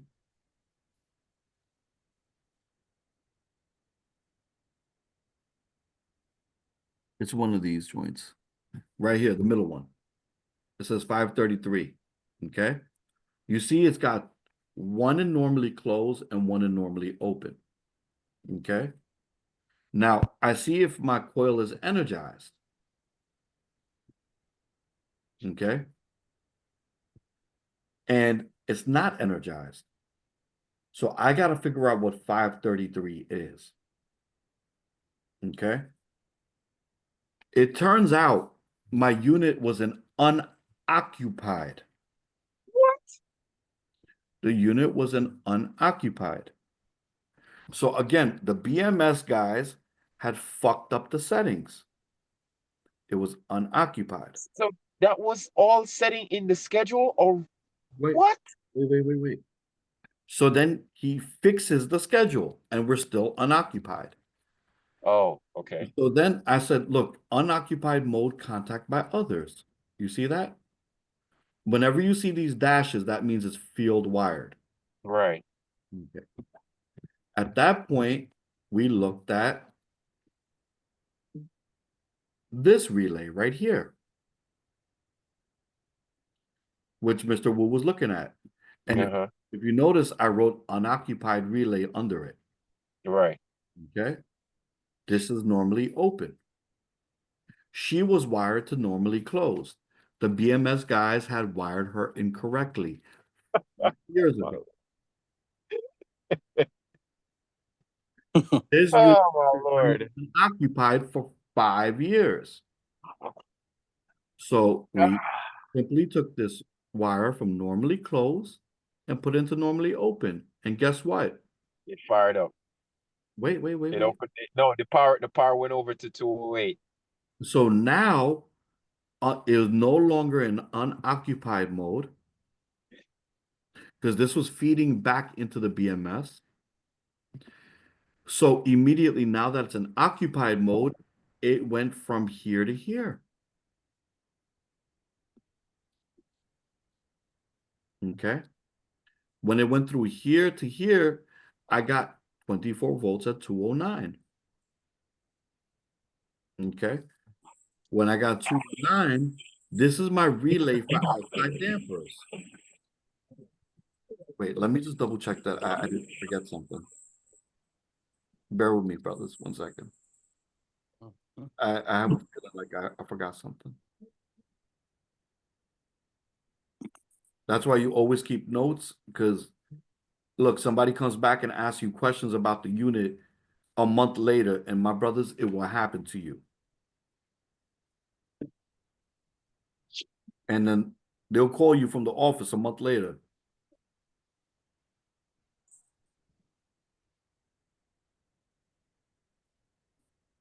Ah, there was one more issue. I know this ain't all your clothes. This is not all your clothes. This is not all your clothes. Don't lie to me. No, that's not all mine. It's me and Mom's.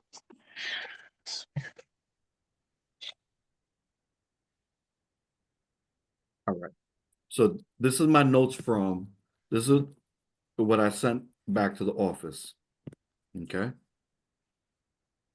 You see this 3-position toggle switch that we found before? She was failing intermittently. So sometimes she's working good, sometimes she wasn't. So Corey ran downstairs and he remembered that we kept a switch in our dashboard, right? He said, yo, Raj, we got a switch in the dashboard. So he grabbed it, he brought it up, he wired it in. Okay. Big bro, I'm sorry to stop you, big bro. I just loaded up some of my daughter's laundry real quick. I didn't hear where we left off. Oh, I was just, no, you didn't miss nothing. Okay. I put you guys on hold for a second just to double check. Okay, got you. Go ahead. Continue. All right. So you see where it says field installed unoccupied mode, contactor identified in electrical section and wiring corrected. Okay.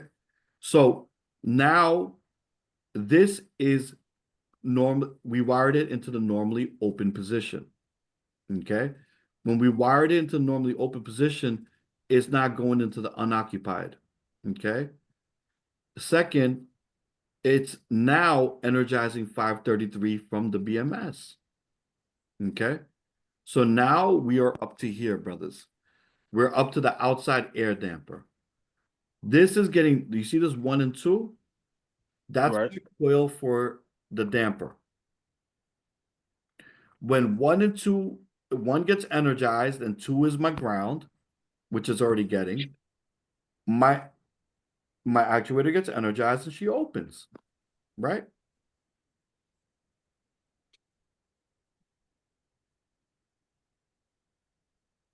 How did you figure out that the switch was faulty or giving problems? Were you just sitting down there running it for a while, and then when No, you just bro. command the auto? Or... Dead ass.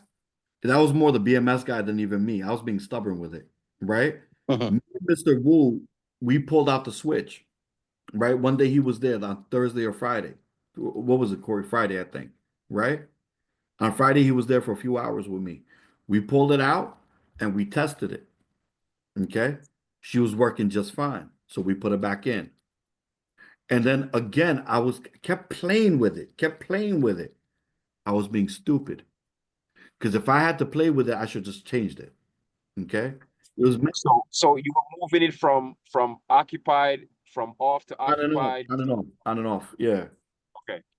And every time I checked it, she was working. But she was messing with me. And the day the BMS guy came, the BMS guy was one of those part swappers. Anything he sees, change it. Right? Nah, yeah. So now at that point, me and Corey were playing with him. We're like, it's working. And then as we kept playing with it, look, it's not working.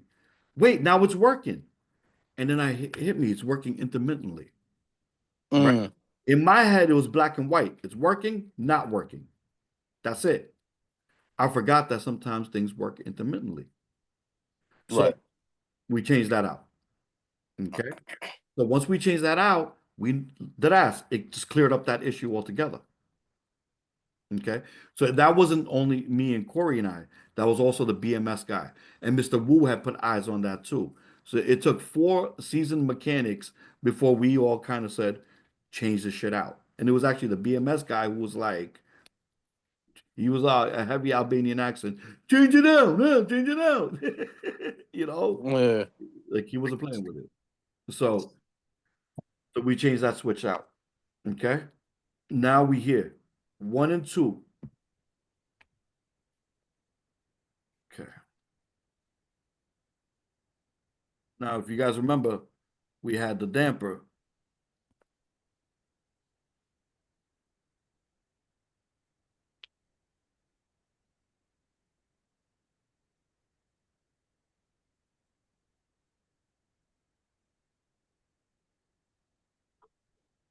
All right. So we got the damper here, right?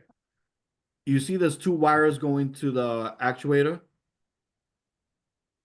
There's 1 wire, 2 wires, right?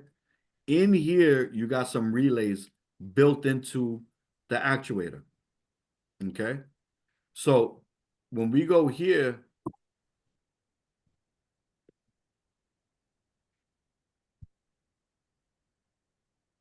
one and 2 is what's going to energize it. So when 1 got energized, it went in, the damper opens up. They open mad slow. Okay. It opens up. Now you notice how 209 goes to 2 places. It goes to 1 and S1. Right. Relay built inside of here. S3 is open. She's normally open. Okay. When this gets energized, The 1 and 2. 1 and 2 gets energized, that's my coil. Right. It's going to send the signal through. It's not, all it's saying is, yes, my damper is open. Okay. If the damper got stuck halfway, it doesn't know that. It's still going to send the signal through. You understand what I'm saying? Right. It should have like an end switch inside of it. That is the end switch. So it's going to kind of wait till it proves and opens all the way or whatever position it's supposed to. Right? So it's going to open up and bang, the power goes through. Okay.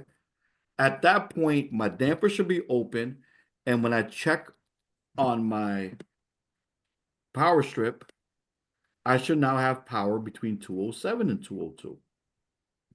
Right? So as the power went from 209 to 202, now I got power at 207.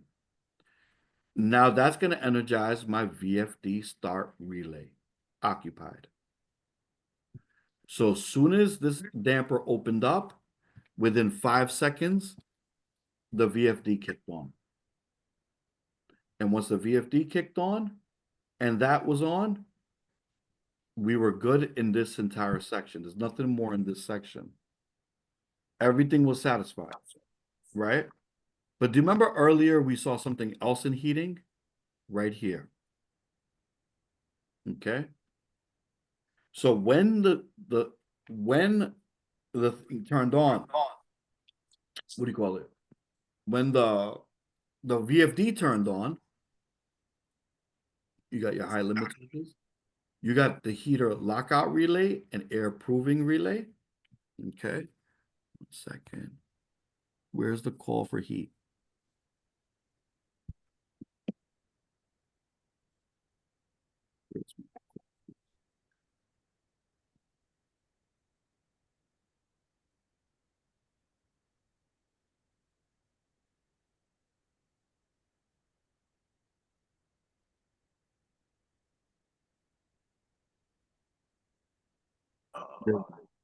Heating stage 1, 933. Okay. So when those conditions were met, CR 933 was fired up.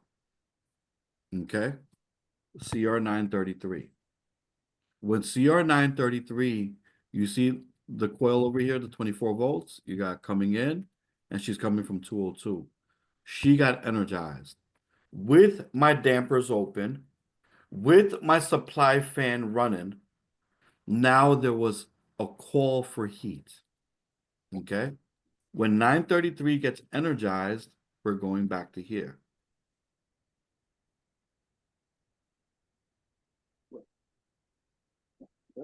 Okay.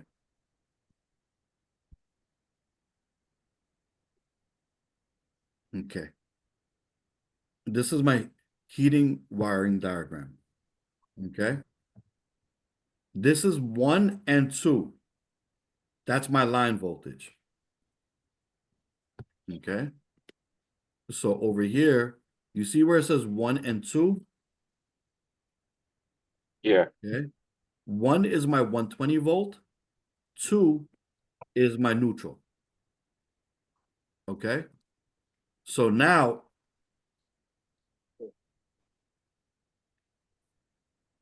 one is supplying power to my board for my heating board.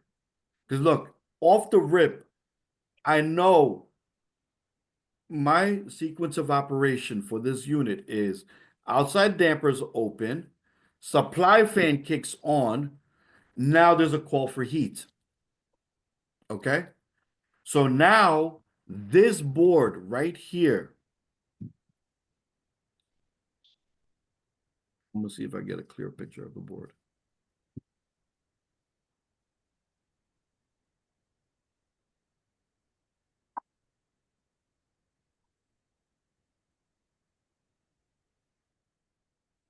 You guys see this board on the bottom? Yeah. This fan wall. This board and this board right here. Okay? Yep. But it's really this board. I gotta know that this board is getting energized. Okay? When that board gets energized, that means there's a call for heating. Okay? Now, and you can look on it if you that's not a clear copy, but you can That see it runs off 120. 120. How do we know that it runs off for 120? Look, L1 and L2. L1 was the hot leg, L2 was neutral. Okay? That's your neutral. Neutral, L2. Okay. That board is energized. Now, that means that there's a call for heat. Okay? That board is energized. Now, the board's energized. Now T1 is sending 120 volts to 221. Okay? Or is that 21 volt? 221 is, pardon me, guys. 221 On the pick, on the pick, right there. That should be 24 volts, right? Yeah, 220. Nah, it's not telling us. I would check that with my meter, brother, just in It case. is not the draft inducer motor? No, the 221 right there. That should be 24 volts. So you're getting 24 volts here somewhere. Okay. So you talking about the terminal block you just passed over? Yeah, terminal one right here. Yeah, 221. I'm saying I'm talking about 221. Yeah, Right now, the other, yeah, right right there. there. It should, even though that's in the 24 volt terminal block, there is 120 in that terminal block somewhere. So people had fucked around in it. It's no longer to schematic 100%. You feel me? So, or it You should think be 20. you think that's why they use the two different markers? They use the red marker to let you know it's 24, and then the nah, but they messed up because 203 and 204 is supposed to be 24 volts. Yeah, and these are ground, right? Yeah. 201 You're is right. so Because 203 and 204 is 24 volts. Yeah, you're right. right. So I remember when I was down here, I can't remember. More than likely it's 24 volts, but I would check it with my meter. But regardless, you got a signal going out and it's stuck at 221. Okay. Now you got two open bridges, CR 933 and 620. No, brother. No, I'm wrong. I'm wrong. That's on the 24 volt strip. It's got to be 24 volt relays. Okay. Okay.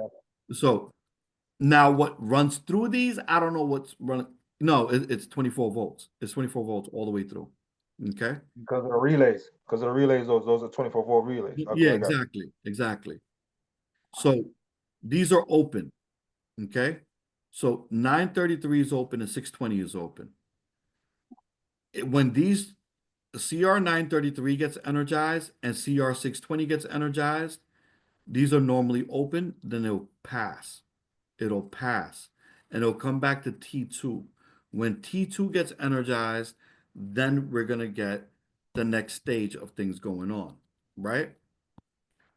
What I mean by the next stage, I'm talking about your inducer draft motor kicks on, your gas valve is going to kick on, but I need this loop to close. So real quickly, I look down and I see 620. 620 is just the high limit and the air proving switch. So that means the main fan is on, so she's good. And then it's making sure that it's not overheated in there. So that's my relay. It's energizing my relay. So being that's energizing my relay, and this is normally open, 620 is going to be closed. Do you remember 933? The relay was from the heat of the call for heat from the BMS, right? We just looked at it below. So that's closed. Right. So Yeah. boom. So now we got energy at T2. Okay. So we're good now. Now we should have a call for heating. I mean, there You should should now have heating now. Your heating should be starting up. exactly. And I just want to make sure that there was nothing else in here in terms of heating. Just want to. The other boards, I could show you what they are, but they're not really relevant for heating. I mean, You want to show the gas igniter module and the yeah, I'm gonna show all them. that? But between us guys, at that point, she fired up. She fired up great. Okay. Did that use a glow igniter, or is the old Um, school? no, tick, tick, tick, tick, tick, tick. Okay. Let me just make sure there was nothing else. Main supply duct, spare shutdown, supply. Okay, heater signal. Yeah, I mean it's got other functions here. You see where it says heater signal 0 to 10 VDC, 341 and 342. Okay. Just remember that 341 and 342. Okay.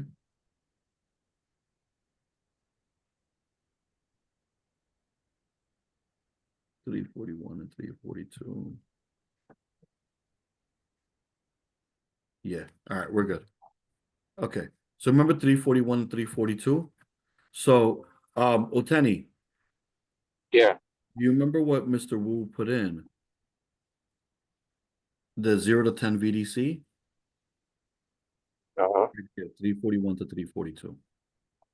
The BMS was already doing that for you.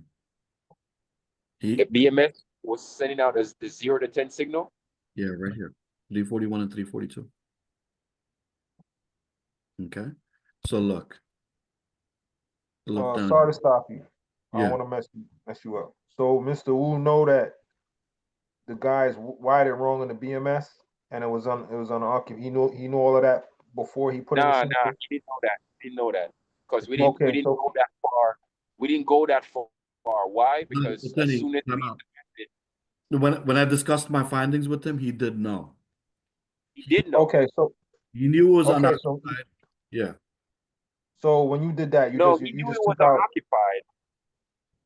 No, I'm just asking. So when you knew that, and he had his setup with his connection for the sensor, did you just take that out and just let it run on its own normally? No. You know why? Because look, the customer already paid for this customization, right? Mhm. So now I could go back and put it back. All I had to do was take two wires, 341 and 342, and just replace them, right? Back to the Maxis Electra, the Max Electra, right? Right. But since So they basically, what you took the wires off from the Honeywell controller I never did that. and pretty much wired it or whatever. I could have, but now I'm stepping on one of my mentor's feet. I'm Got not you. doing that, I got you. right? So second, No, I'm just asking because you know I know exactly what you mean when you say that. Because if right. he installed that, it's gonna make him look. You get where I'm coming from? Mm. Now, the issue, the reason why I said Corey and I got this and not Mr. Wu, because we found the same things that he found, right? He was able to verify our findings. I called him in to come on site because he was also on the phone and take a look. And me and him, we found the same things. He said, okay, we verified everything.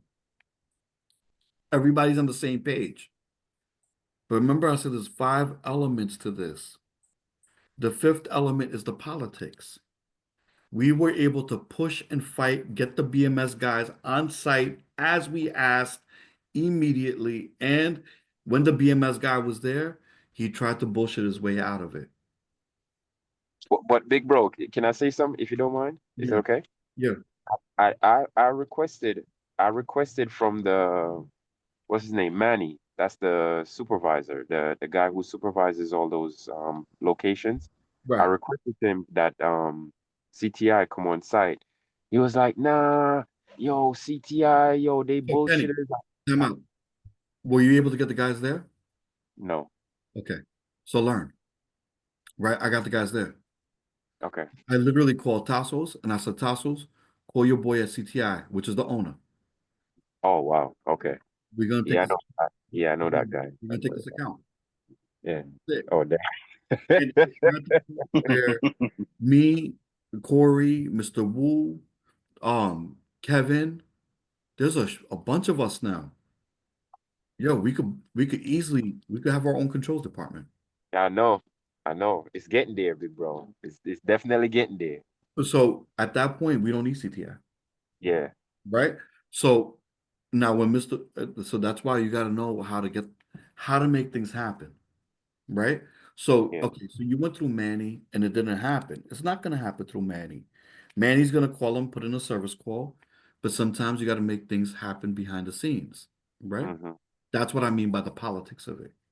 But I spoke to Tassos. I let him know the situation. Tassos was like, okay, all right.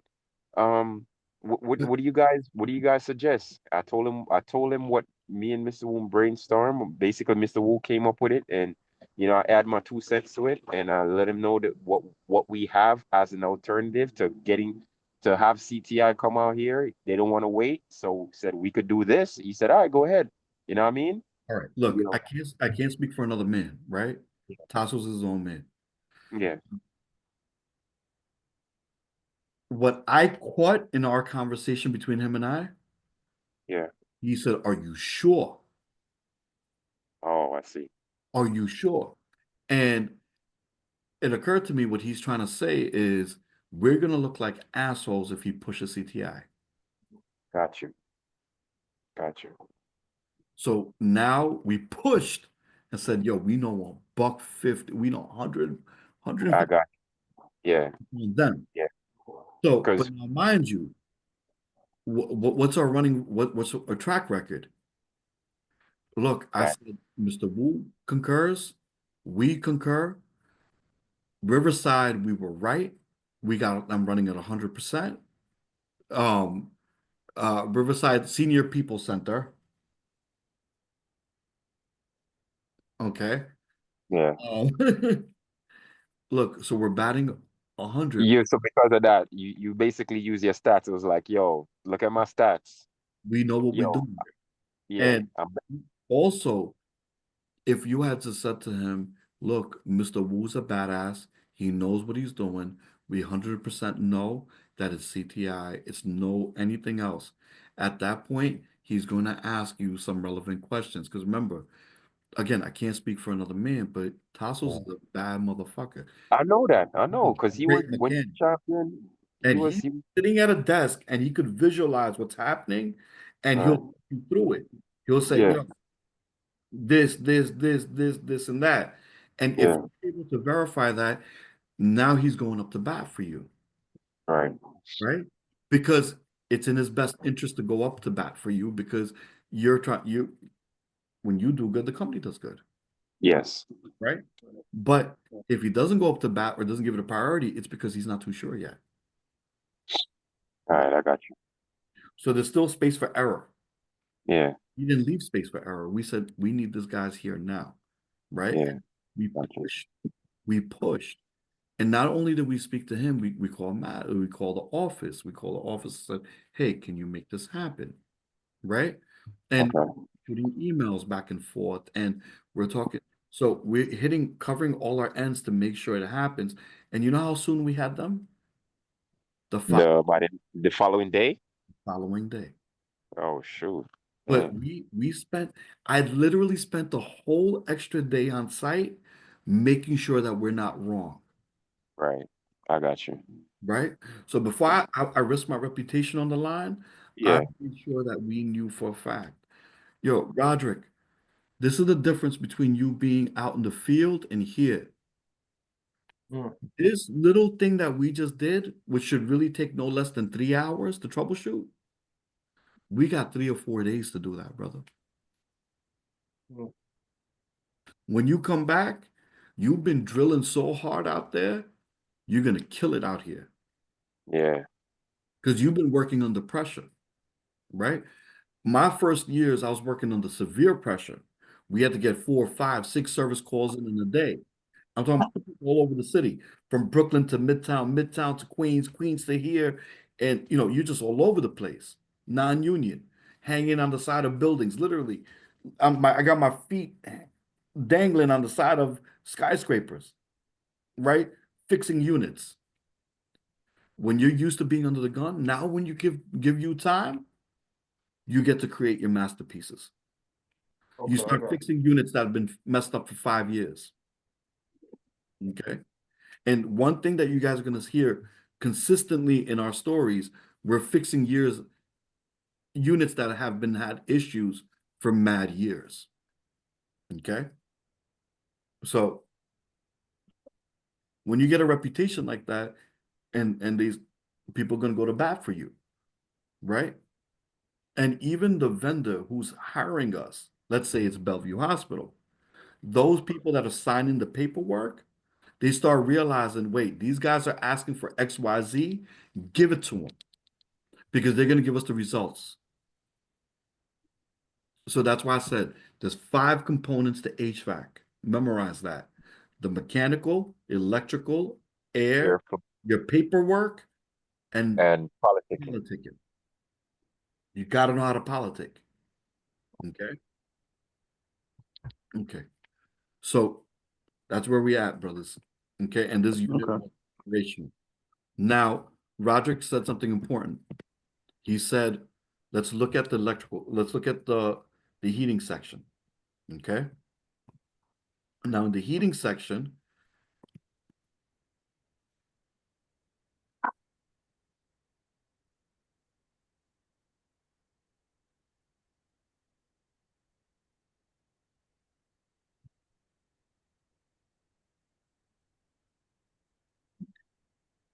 You took a first video? things, huh? You took a video? Yeah. Oh, okay. Okay. So no, I always give my customers proof that it's actually working while we're on site. Okay. We walk off that site, I don't know what happened. Well, while you're there, I they was got on site, you had heat. it's working. Because when I walk off that site, that inducer draft motor goes, no me. When I walk off site, that compressor blows, no me. When I left, she was working. Yeah. Okay. You see over here, there's a rib relay. Yeah. And over here, you see the Honeywell. Yeah. That's what Mr. Wu put in. So remember I was saying that call for heat from L1 to L2 and T1 to T2? Okay. Yes. He just cut that T1 right here. And tying the rib relay. That's it. That means there's a call for heat. That doesn't mean that's going to turn on. That means there's a call for heat. There's a red light. Okay. And this right here is doing what this board does already. You see this max selector? Yeah. Okay. Now, according to this, according to the temperature, outside, you're going to send a volt here from 0 to 10. This increases the VDC. It's an amplifier. That's on the modulator, the gas modulator. Right. Okay. Rectifier, whatever you want to call it. Now, from your BMS into your max selector, right, you're getting 0 to 10 VDC. Volts DC. Okay? 0 is for minimal, 10 is for maximum. In this gas valve here, not your regular gas valve, but in this gas valve. You see it? And where my cursor is? Uteni? Yeah, I see it. Okay, bet. So now, this thing is going to take that 0 to 10 and amplify it and then open and close and modulate this. Okay. But being that Mr. Wu had figured out that there's no call for heating, it's unoccupied. Yeah. Right. 2. 2. Okay. He knew there's outside damper issues. It's not opening up. 3. It's held out. He put everything manually bypassed. And now, being that it was manually bypassed, yeah, not going to modulate the gas valve. Okay. His controller in and modulated it. He asked for CTI. CTI didn't come. He got pissed. So he put this in.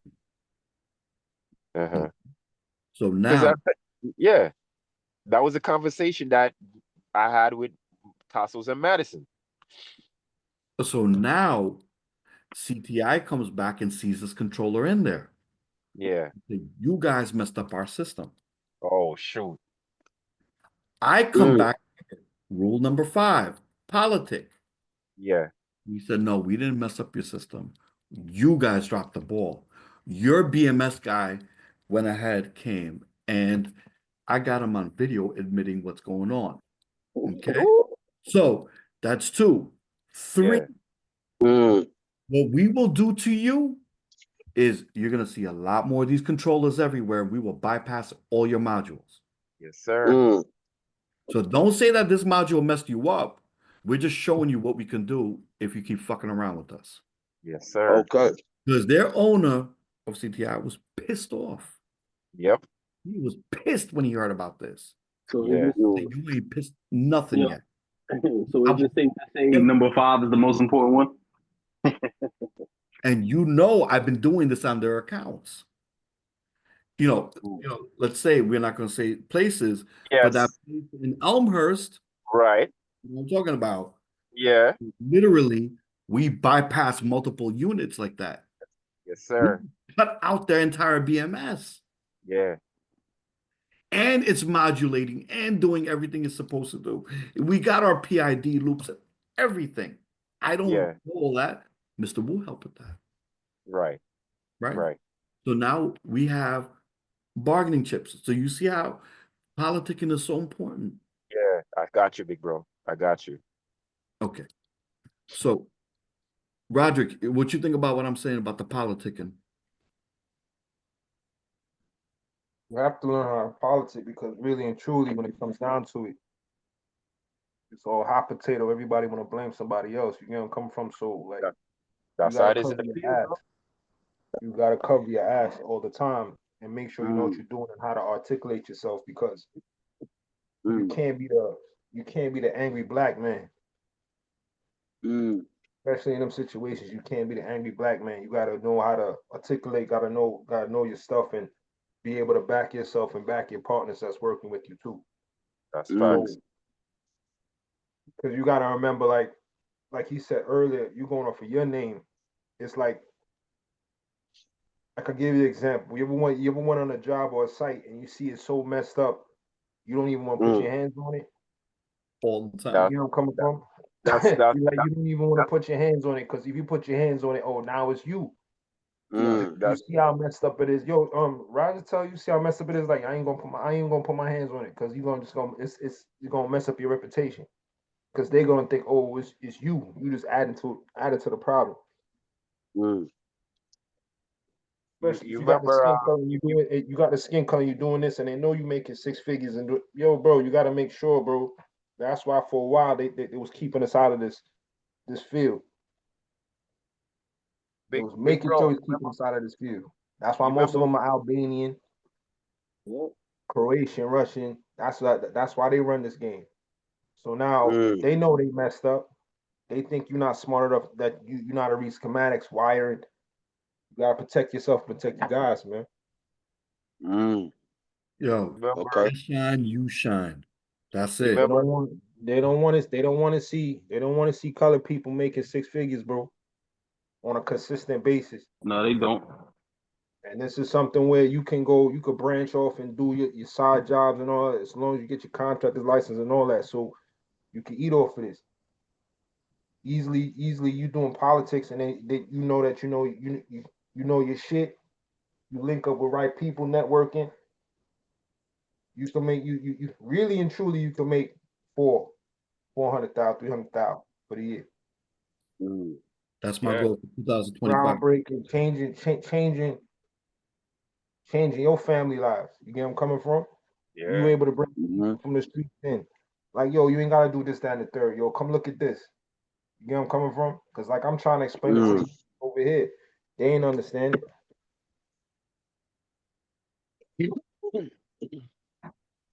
So you just gotta look at it that way. So politicking is super important. Piggybacking off of what he said, right? And remember, politicking, like what he just said, is going to affect your paycheck. It's going to affect our ability to use nepotism, right? Because remember, nepotism is a bad thing unless you make it work for you. Now it's a great thing, right? So remember, use their weapons and make it into ours.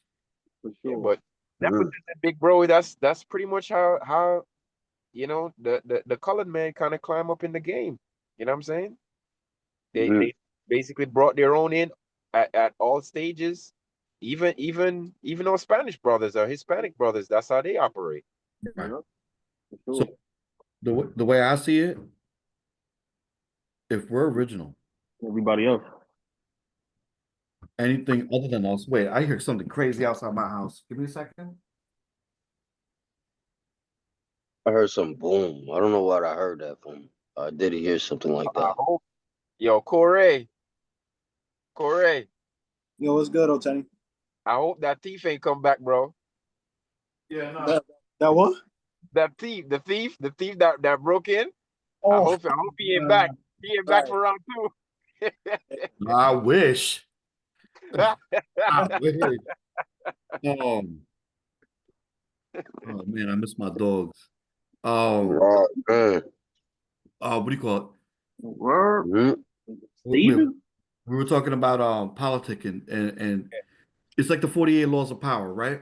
It's you build a fortress to protect yourself, but the same fortress that you build to protect yourself can be used against Mm-hmm. you, right? Oh, okay. So they built a fortress to keep us out. Mm. Now you just got to be smart how to corner them into it and use it to Yeah. our advantage. And what they Mm-hmm. did was use nepotism and racism. And listen, Rod, I'm going to add on to something you said. Look, if we the original, anything that deviates from the original is the colored. So the original man is the black man. The colored man is Right. other than Right. the black man. A And, carbon copy. and when we say black, black is a consciousness, though, right? Mhm. We're also talking about the yellow seeds, the brown seeds, and the black seeds, right? They're Mm-hmm. all so whether they're Chinese, they Boricua, they Indian, like me, or from Cherokee, or they straight up from Haiti, Jamaica, or Nigeria. We all original people. Yeah. We're not different. It's just different degrees of melanation, right? So we, Yes, sir. For sure. you know, Yes, sir. typically, Yeah. right? So, Yep. however, you know, not all skin folk are kinfolk either, though. So you gotta be careful. Unfortunately, man. So 100%. that's why I always say politicking, you know, it just so turns out that I use two knowledge seeds as my family at where we work, right? It's you and Corey, both Yeah. black, right? But I also fuck with Mr. Wu hard. He's a yellow Yeah. seed, Yeah. right? So we say knowledge seed is the black man, wisdom seed is the brown man, understanding seed is the yellow seed, right? So the light skin, right? So yellow. Right. Um, I we I the original. So when we talk about color man, we're not talking about us. Yo, Yeah. they can call us the color man, but we not color. We original. yeah, because remember you told me, Yeah. big bro, black is universal. Black is the universe. The universe is black. So Mm-hmm. yeah, black is universal. Right. Look, we all came out of Africa, right? Yeah. Just figuring out when and where, right? Yeah. That's it. I know that those that they call us through the Indian lineage, we come through the Kushites, right? We came out of Ethiopia, that which is now Ethiopia space, right? So Yeah. call me whatever you want. I'm an African booty scratcher just the same, right? Ethiopia look at Corey face, you know. You just see my mother's face when I first told her she black, right? She's like, what? I said, you Man, black? what big bro, she associate Yeah. blackness. She associate blackness with what is basically the stereotype in this country, how they perpetuate blackness in this country. You know what I'm Right, so, saying? but then And I go into the world and kill it, and I make her proud, and I say, yo, I'm a black man. yeah, So now her perspective on is changes. yeah. That's what's up, big bro. I respect Right? that. So, and you got to see my mother now. It's 2025. All those views, man, I'm talking about early 2000s. That shit got Yeah, flushed down the toilet, right? yeah, So Mm. now, yeah. and you drop a seed and it grows, right? Yes, sir. So we Yes, say sir. together, we fat him and her with knowledge, Right. right? And Yeah. the knowledge. So I gotta look, It takes big bro. time.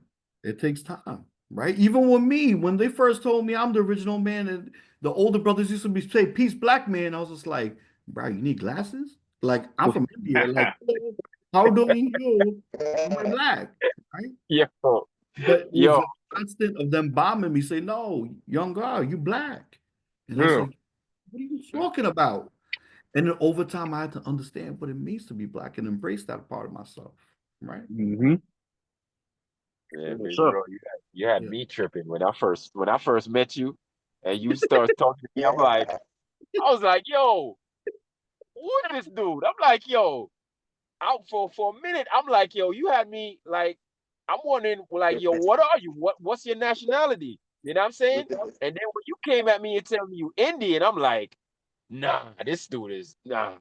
Yo, I don't hear no kind of Apu type of accent, nothing. You know what I mean? Like, yo, this man talking to me like one of my brothers from the streets. I'm like, yo, you know what I mean? But that was but you know what I mean. After chopping it up with you, I found out that you were knowledgeable man. You know what I'm saying? So that's why I was able to build with you. Yes, sir. So as we say, power to the people. No, but it's 8:24. Power to the nation. Yeah. So look, peep game. Peace to the That's the good. first Renee. That's lit. Mm-hmm. Okay. That now ordinarily it would be going from the BMS into the Max Electra, right? Which is this right here. So if that's that, then tell me what this board is right here. That's your second stage, right? No? Let me see if I can Wow. find the picture. So you were on site. You had access to this just as much as I did. Uh-huh. And just like myself. So tell me what that green board is. That's the board. That's the board that that's your heating board. That's that's the board that It's in basically the heating section, so that's something to do with heating. right. But okay. But is that the board? This is just a question, right? Right, because now I'm a little it's you know what I mean? I I'm don't just want to see doing the my wrong. job. I promise Right. you that when you come to class, even though you were like you're already a bad mechanic, like a badass mechanic, Right. I'm always gonna leave something there for you to learn, right? Okay. This is my moment to teach you. Enlarge this Right? picture. I want to make sure that I'm saying the right thing. Corey, what's that green board?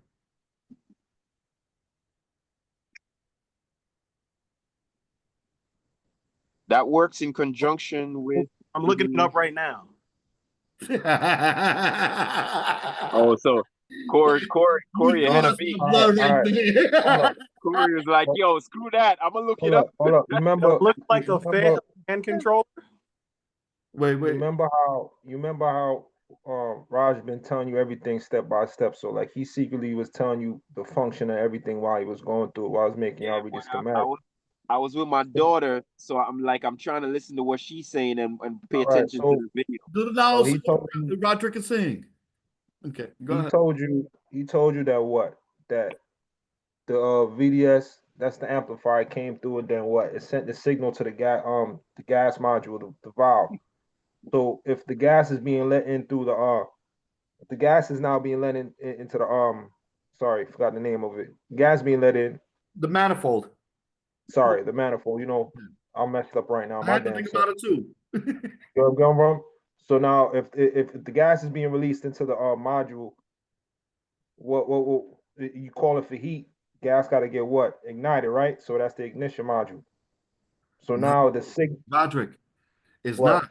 It's not the. It's Ah, not. yeah, because You at the talking about the bottom, green the board? ignition control is the federal. Is The it? You talking about the federal green It's board? actually something else. Oh, so You I talking got about to the green teach board? all my brothers today. What? You talking about that's the ignition module, bro? No, it's not. Yo, I got you. The Fenwell is the ignition module. Yeah. Which one? Corey, The did you federal find at it? the bottom. Wait. Time out. Well, Corey, did you find it? yeah, I found it, but it's calling it a smart fan Nimbus. Ah. What? Get out of here. So okay. So what fan is in the heating section, my brothers? Oh, so it's a induced draft motor. It's a two-stage. What? Inducer draft motor. What? So there's a fan control for the draft inducer? Oh, you So got wait me. a minute. So when You're you right. in first stage heating, it goes to a certain CFM and then it ramps up. So You're right. it was a brand new inducer draft motor in there. Brand spanking new, 1 year old. Matter of fact, AWL installed it last winter. Say it, what's the name again? Fan Nimbus. What is it called? Nah, Corey, baby. say the name again. It's a smart fan Nimbus. Smart Fan Nimbus. Okay, all right. You see, look, I'm not that technical. I didn't know it's called a smart fan nympho, whatever, right? I just know. I just You know. got me over here explaining this shit crazy. So that's like what? That's like the VFD for the fan? Word. Yeah, for the draft inducer, bro. That's a Yeah, VFD all right. for the draft inducer. Okay. You got me calling the initial module. You had me all fucked up, So baby. I'm trying to tell you, bro. That's what I was trying to tell you, bro. That's what I was trying to Out tell of here, you. baby. So I got to teach all my little brothers today. What? All right, I so never seen that shit. That shit look just like an initial module, bro. so check this out. Now, this is working off of line voltage. Okay. What it's doing is dropping and increasing the line voltage to your fan motor. Okay. Now, what could happen with doing that is you're going to burn out your windings unless your motor's built for that. Okay. Because what happens if instead of getting 120 volts, you're getting 90 volts? That's not what it's doing Oh, exactly. that's so wait, that's a VSD. That's a VSD. It's not though. It's not. But just work with me for a second. I'm trying to I'm going to try to show you what it is, right? Okay. Okay. If you got a 2-speed motor, it's going to give it the 2 different speeds. It's going to energize another leg. Right. Yeah. So when it energizes another leg, it goes through a relay and it's going to go in low speed and high speed. Okay. But let's work with me for a second, right? Okay. Let's say it's dropping voltage, right? It's only Yeah. getting 90 volts instead of 120. Right. What happens to your amperage? Goes up. Which creates Heat. heat. So the plastic coating around your windings, what happens to that? Its insulation start to melt. It start to go. It start to erode. And then what happens to all the strands inside the winding? They start to open up. Eventually, one of them is gonna pop. Short the ground. Okay. So what was happening here is they just changed that inducer draft motor last year, and they said we've been going through these motors like water because nobody took the time to look at this damn freaking green board. Nobody took the time. I sat there and I looked at it and I called Mr. Wu and I said, Mr. Wu, what's this green board? He goes, ha ha ha ha ha. I know you've been studying. I told you he's the Miyagi of this shit, bro. He's the Miyagi, right? Mr. Miyagi. That's the equivalent of the ICMs we put at that place. Word. Okay. Word. He installed it. Doc, Wu installed that. No. That Somebody came with else. it? Manufacturer. Oh, okay. Right. So what happened was when they couldn't find the OEM inducer draft motor, which we had a hard time finding. Okay. They went to Sid Harvey's or APCO or Train. No, not Train. What do you call it? Johnstone, and got another inducer draft motor, which had the same horsepower, same voltage, it had the same body. Okay. Yeah. They installed it. And the closest one to it is made by Daikin. Okay. The closest one to it. That's what we have in there right now. Okay. It's still a Fasco motor, but it's made for Daikin units. So we put in, and if you notice, you see all that orange right there on the red? Right. That's the great work of your boy Corey. He did all that. Okay. We changed that inducer draft motor. Okay. So if you look in the pictures originally, we changed inducer draft motor. Well, the fire silicone seal. Yep. Okay. You see this? That's the old motor. That's the new one. Okay. Now, this new one, if you notice, the plates don't match up. So what we did was we took the rivets out of this old one, took this back plate off, and we refastened it. Changed the motor. Yep, we fabricated it. Same casing, changed the motor. Right. But in here, it wasn't easy. You couldn't just swap it out. Everything is riveted in. Okay. So it wasn't just a 1, 2, 3 swap out. So, bro, we played with this, man. We really played with it. And the set screw that comes on the motor, as is, this motor, the new one came bent. Okay, the frame was bent, and inside, when we hit the set screw, she was stripped. So, bro, I mean, it takes Corey and I typically about 30 minutes to change out an inducer draft motor, and that's with us like bullshitting, kind of talking shit, slap box. If you ever work around us, you know we're fucking idiots, right? We're always like boxing on roofs and shit. Yeah, Since 1997, me, bro. That's my little bro. Yo, we up there talking mad shit, right? And so it takes us about 30 minutes with all our dumb shit that we do. Okay. This took us 8 hours to change this fucking motor. Wow. Bro, we took it apart in fucking 15 ways. And then we try to put it back and it just wouldn't go back. And we're like, oh, fuck, you got to put this plate first before you put this back in because she's just not going to, this is not made to be fabricated. Yo, Tassels, when we spoke to him at the end of the day, he said, yo, Raj, how's it feel to actually work like a real mechanic for once? Because, yo, in 2025, we really just part swappers, right? I had to do what Roderick would do in the desert. Yeah, that shit suck. Right. So some that take you like 30 hours, you be there for like 5 hours. Trust me, bro. It should suck, bro. Because at that point, there's no remedy. So what we did do though is we got in contact with Gilbar. Gilbar is the real vendor For the heating section, for Nortec, whatever it is, right? they do the heating section for Nortec. Right. And then Okay. they actually, so we ordered the OEM part. We explained to Manny that this is what everyone's been doing, and that's what we're doing to get them up temporarily. However, it's a short-term solution. It's not a long-term solution. Okay. Right? We're going to keep the real part on site, and when she goes bad, then and only then we'll put it in.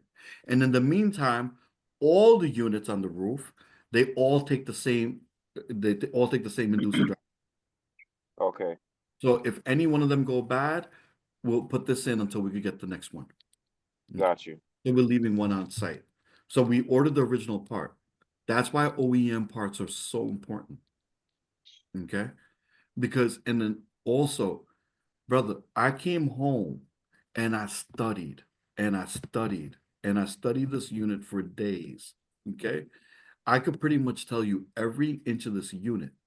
Okay? Look, the air comes in from here and goes over, gets heated up here and goes down, right?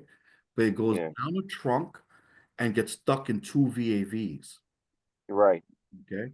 Now those VAVs get energized and you got hot water coils all the way through. Right. Coils are getting water from the boiler. Yeah. That's your primary source of heating. This is the air to blow across those coils. But what happens is, like last year, this season, Fuad and Allen had to go in and fix some of those hot water coils. Right. Because you had too cold of air coming down. So all that does is just temper the air coming in for the VAVs. That's it. Okay. For the heating side. Right. Cooling, this is your 100% cooling. There's no chill. There's no chill into those loops. Yeah. So you're cooling and just tempered heat for the hot VAV. Right. They don't burst. Gotcha. So on the cooling side, big bro, if you don't mind me asking, right? Being as how we talking about this right now, right? On the cooling side, it still takes in 100% fresh air going across the actual coil itself during heating and cooling season. Yeah. Okay. All right. Okay. Okay. So what's one thing that everybody missed? A free stat. It doesn't have one on the evaporator coil? Have a free stat. Never have one. It's not in the schematic, and I don't see one on site. And then when I asked Mr. Wu about it, he also agreed there's no free stat. He also looked for that. Okay. That's what do you mean by free stat? I'm sorry. Free stat. What's the free stat? Sorry, I didn't hear you. Okay. So free stats were originally made. It will be a long line. So if you bear with me for a second, I'm going to find you a free stat online. Okay. But wouldn't it be, big bro, while you're doing that, wouldn't it be because of the fact that it's 100% fresh air? They didn't think that it might not be needed for cooling? Maybe you're right. Yeah, that's a good point. Yeah, but okay, but it's a good protection to have. It's an oversight. That's all it is. Somebody like the engineer who makes the governor units, fucking geniuses. Okay. Yeah. You know all those guys, oh, it's bad engineering. No, you don't understand the unit. Yeah, that's true. Okay? It's true. Yo, them boys over there at Governor, some of the stuff in their units, it makes me sit back and go, damn, bro. the fuck you eating? Like, how you thought of that? You're thinking your moss and you're taking all your pills, elderberry.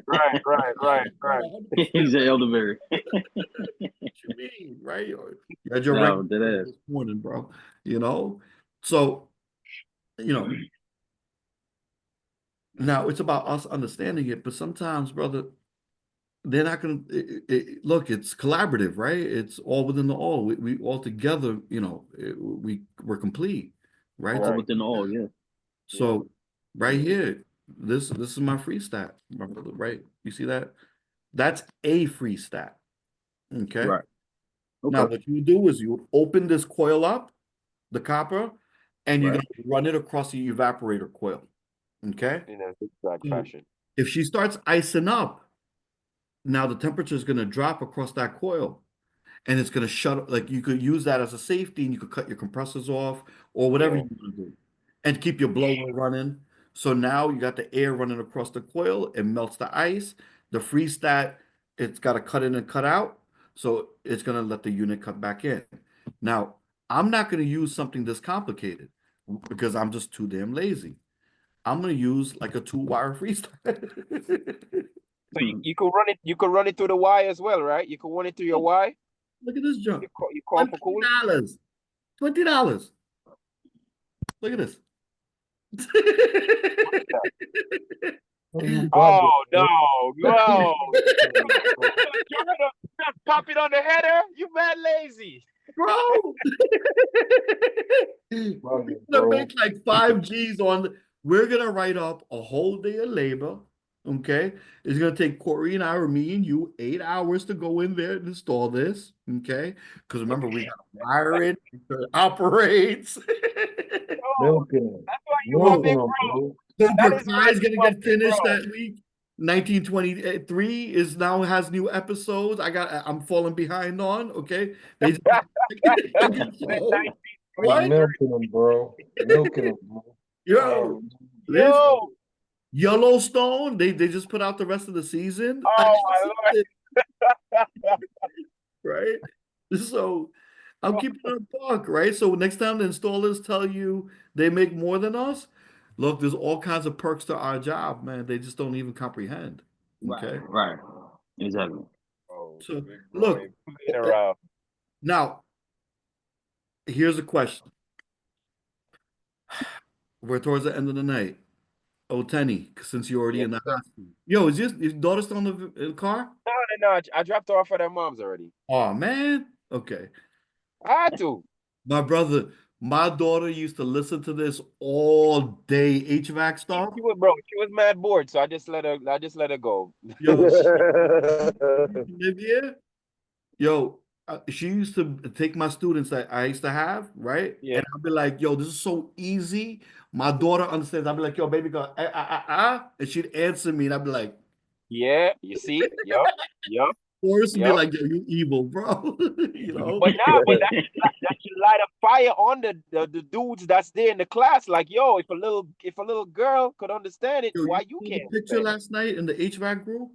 Yeah, Yo, this little girl was doing physics till like midnight on a Saturday night. that's what's up. I was like, okay. Crazy. Right. And she holding true to her Indian heritage, bro. She holding, you know what I mean? Why can't that be the black heritage? Nah, just I'm making a joke right now.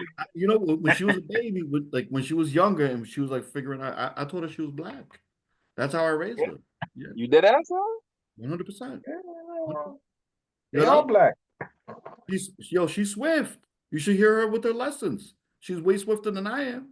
So wait, you was hitting her with the lessons from your cipher? To count with supreme mathematics. Damn. For sure.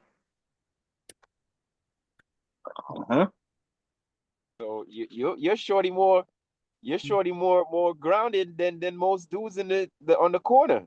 Yeah, brother. Word. That's crazy. Yo, these pre-rolls are dope, bro. Wait a minute. Stop it. Pre-rolls. Oh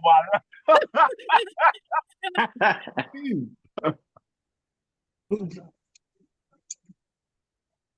Big I bro. apologize to those that don't smoke and take offense. No, yo, I know it's the weekend, but big bro, Monday morning is like in a couple of hours.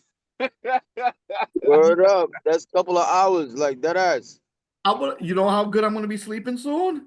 You see I my know, face? I know, I know, I know. My You neighbors gonna gonna hear me sleeping. Yo, they the gonna Zoom they calls gonna is dope. I'm not even gonna lie to you, man. Them Zoom calls is dope. Like I was really busy, and I was still able to tune in and tune out and come right back, man. That's For real. good. yeah, yeah, Okay, bro. wait. We're not done yet. Otani, where would you wire this in? We have the Uh, schematic right here. Ron, I'm sorry, I don't mean to cut your wisdom short. I You just want to good? make sure that we wire this in real quick. You tell You me so good? where to go in the schematic, and so you have a free stat. Here, I'm yeah, going to the first page of the schematics.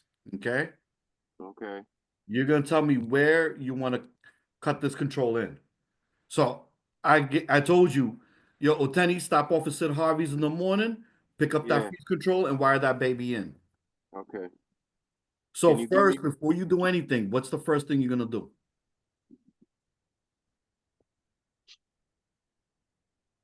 so what free stat is it? Free stat for line voltage? Well, whatever you want to pick up. Right. Okay, You're going to Sid Harvey's. You're going to have both. You're going to have a control in line. Okay. okay, First thing, I'm going to work with you. I see your eyes right now. I know you're my little bro. Okay. okay. It's a free stat. What does a free stat do? It free stat basically shuts off on low temperature. I mean, I First basically thing that opens you up. learned with me was to It's look at the words that we use. it's a Free stat. stat. It's a thermostat for low temperature or freezing or any kind of Freezing. low freezing Perfect. temperature. Perfect. Okay. Where do you not want it freezing? On the coil itself, Right. Which one? the evaporator coil. Ordinarily for cooling, correct? Right. However, what about the fact that the cold air, the 20-degree air goes across that coil and then gets heated and goes down? So in your return, Right. 1 second. Let me show you. Let me just get a good picture of the unit. Okay, in front of you. There's my little queen. oh, okay. Babe.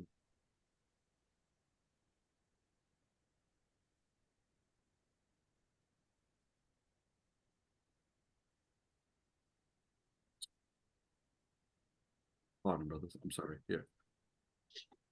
Okay. So look, the air comes in through here on the side. Remember where the dampers are? Yeah, yeah, Then yeah. comes down and across. Around here, the temperature of the air is still 20 degrees. Okay, So across that coil is not a good place because it's still going to be 20 degrees. okay. It's going to go through here. Now it gets heated up. Guesstimately, what temperature is the maximum that it's going to get heated up to the air? For cooling, Heating. because you're talking about heating, right? It's gonna pick up maybe like an additional 20. Well, or more. Maximum, your Or majority of the is going to go to 150. 30, maybe 150. 30. 150 degrees. So memorize that. Most of your high limit switches are going to be 150 degrees. Okay. Oh, in degrees. Okay, 150 degrees. Okay. Your heat exchanger is going to be, the air going across the heat exchanger is going to be around 150 degrees. Okay. At that point, if it's above 150, it's going to shut off the unit. Okay. Okay. Now, do things catch on fire at 150 degrees? No. Nope. No. It's usually 1,000-something degrees that it takes. Right. It's, Yeah. because heat exchanger gets a hole and it becomes 190, 200 degrees in that space. They want to lessening emissions down, right? Okay. Across your heat exchanger. Now here, around here, you should have warm air at least. Right. Why would the air ever freeze in here? Why would the air freeze right there? Yeah. if you have like a closed damper or like You have something no like that. heat. Say again? If your heat goes down, now the 20-degree air would be coming over here in February. If the heating section is not working, Right. So air should never make it here at 20 degrees. okay. Okay. That means the damper's open, the supply fan is running, but the heating hasn't locked out and it's off for some reason. Went off on a rollout switch. It went out on a pressure high limit switch. It went out for whatever reason, your heating shut off. Now, Okay. your primary source of heating is your hot water coils in the VAVs downstairs. Right. Right. Okay. And this is just the airflow, and you're just tempering the airflow. Okay. Temperature of the airflow. Okay. Okay. So now if I'm sending too cold water air down there, I could Right. burst my hot water coils when the boiler is turned off. Okay. So I don't ever want to send freezing cold air in the winter. That's what you're talking about. So that's where you're literally Right. talking about for the So freeze time. I want you to wrap your head around. So Yeah, that's first okay. thing to do is, why are we installing a freestat? Yes. Okay. And then you ask me, why are we installing it? Because we don't want the hot water coils to burst. Got you. Okay. I got you. So Got you. should the heat fail? So this is it's a fail prevention. Now, Got you. where would you wire this in?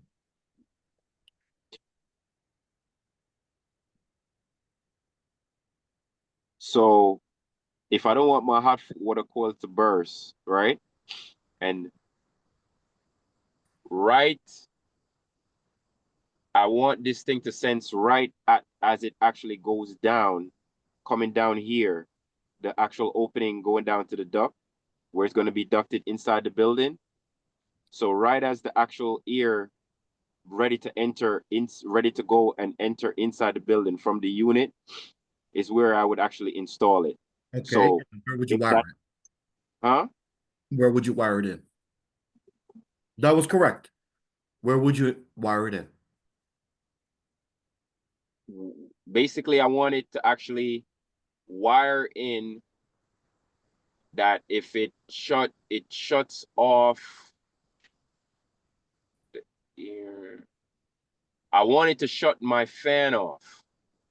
Well, if the fan is off and the damper is open and you got 20 degrees. Damper is going to close with the supply fan, right? First the damper opens, then my supply fan kicks on. So then you wanted to shut the damper off. You wanted to close the damper. Correct. Until the temperature raises up again. Yeah, then it opens back up. Then it could open back up. Okay. And it's going to give it a chance to reignite. Got you. But if it doesn't reignite, it's going to keep it closed. Okay. Got you. Now, Got you. Okay, just because it's 8:52, I'm going to help a little bit, okay? Over here, remember, the sequence of operation was this. It comes in, the power from the switch, Mm-hmm. and then it goes down and goes to the outside damper. Then it goes to my VFD start, okay? Okay. So remember over here, you got that coil 1 and 2 for the outside damper? Yeah.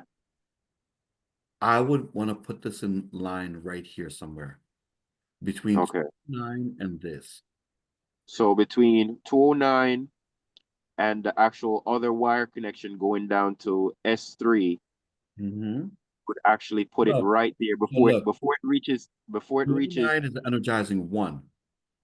It's always got common going to 2. So when it gets to 24 volt here, right, the damper is going to open. Simultaneously, it's sitting on the common side of the relay. Of S1. S1. When this damper opens completely, then and only then this normally open is going to close. All right. And this one is going to go to S3. And then S3 is going to now go to the VFD. I want to cut it here. You see after 209? Yeah, right. Between 209 and 1 and S1, right here, you cut that. Okay? Gotcha. So in other words, I see the control wire going to my VFD. Yeah. cut it and Yeah. splice it. So if I cut the wire, I got two. One. Yes. Now you have two wires I'm gonna tie one end of the freestat here, on one side. right, the other side. Yeah. Now let's see if that's gonna be successful. Okay, Mm-hmm. you got the unit running. Okay, for some reason the heating shuts off, and you got cold air going downstairs. Now it's gonna open. That switch opens, and there's gonna be a bridge here that's open between 209 and 1. So now my damper is gonna close. Yes. Now the temperature rises in the space. It's no longer 20 degrees. Okay. Right. Yeah. It reaches, let's say 50, 45, 50 degrees. Mm-hmm. It's gonna close it again. Yeah. Now my outside dampers are gonna open, my VFD is gonna turn on, and it's gonna try to combust again. Okay. Now there's no combustion. So immediately it's gonna shut this off again. Got you. Okay. And it's gonna keep on cycling. Keep on cycling. Until the air temperature goes up to a safe limit where the freestat is actually could stay closed. What should happen though is when the unit, when the flame side fails, the fire side fails, okay? Yeah. When that board locks out, Yeah. be a shutdown relay right there. You see where That's it. 526 is? Right. Right. Shut the whole unit down.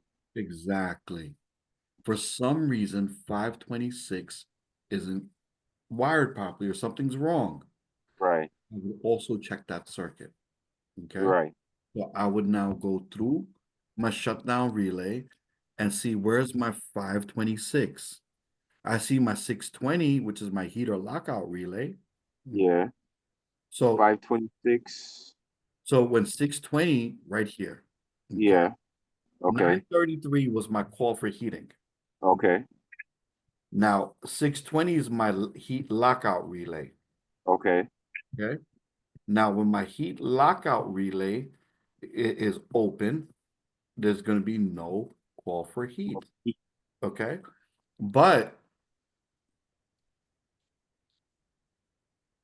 there should also be something communicating back to the board saying, wait, we got a problem here. Do you understand what I'm saying? Yeah.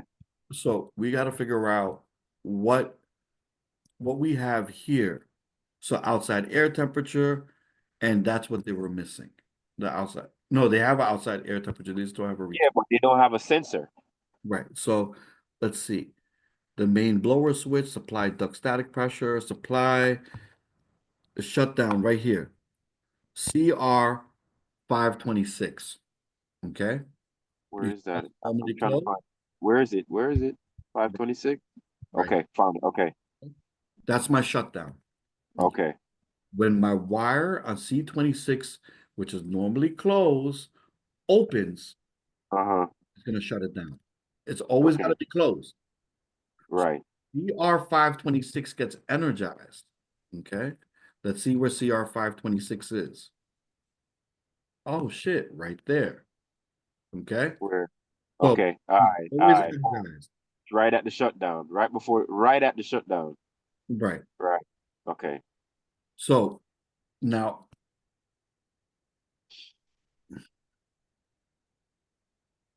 only thing that was shut off, you see where it says supply duct high limit? Where? Okay. I'm sorry, guys. I lied to you. It should be supply duct high limit is when it gets too hot. Also, when it gets too cold, I will cut it right there in between. Between 201 and 203. I would cut it right here. And that's where I would put the freestat, wire it in. I was wrong the first time. So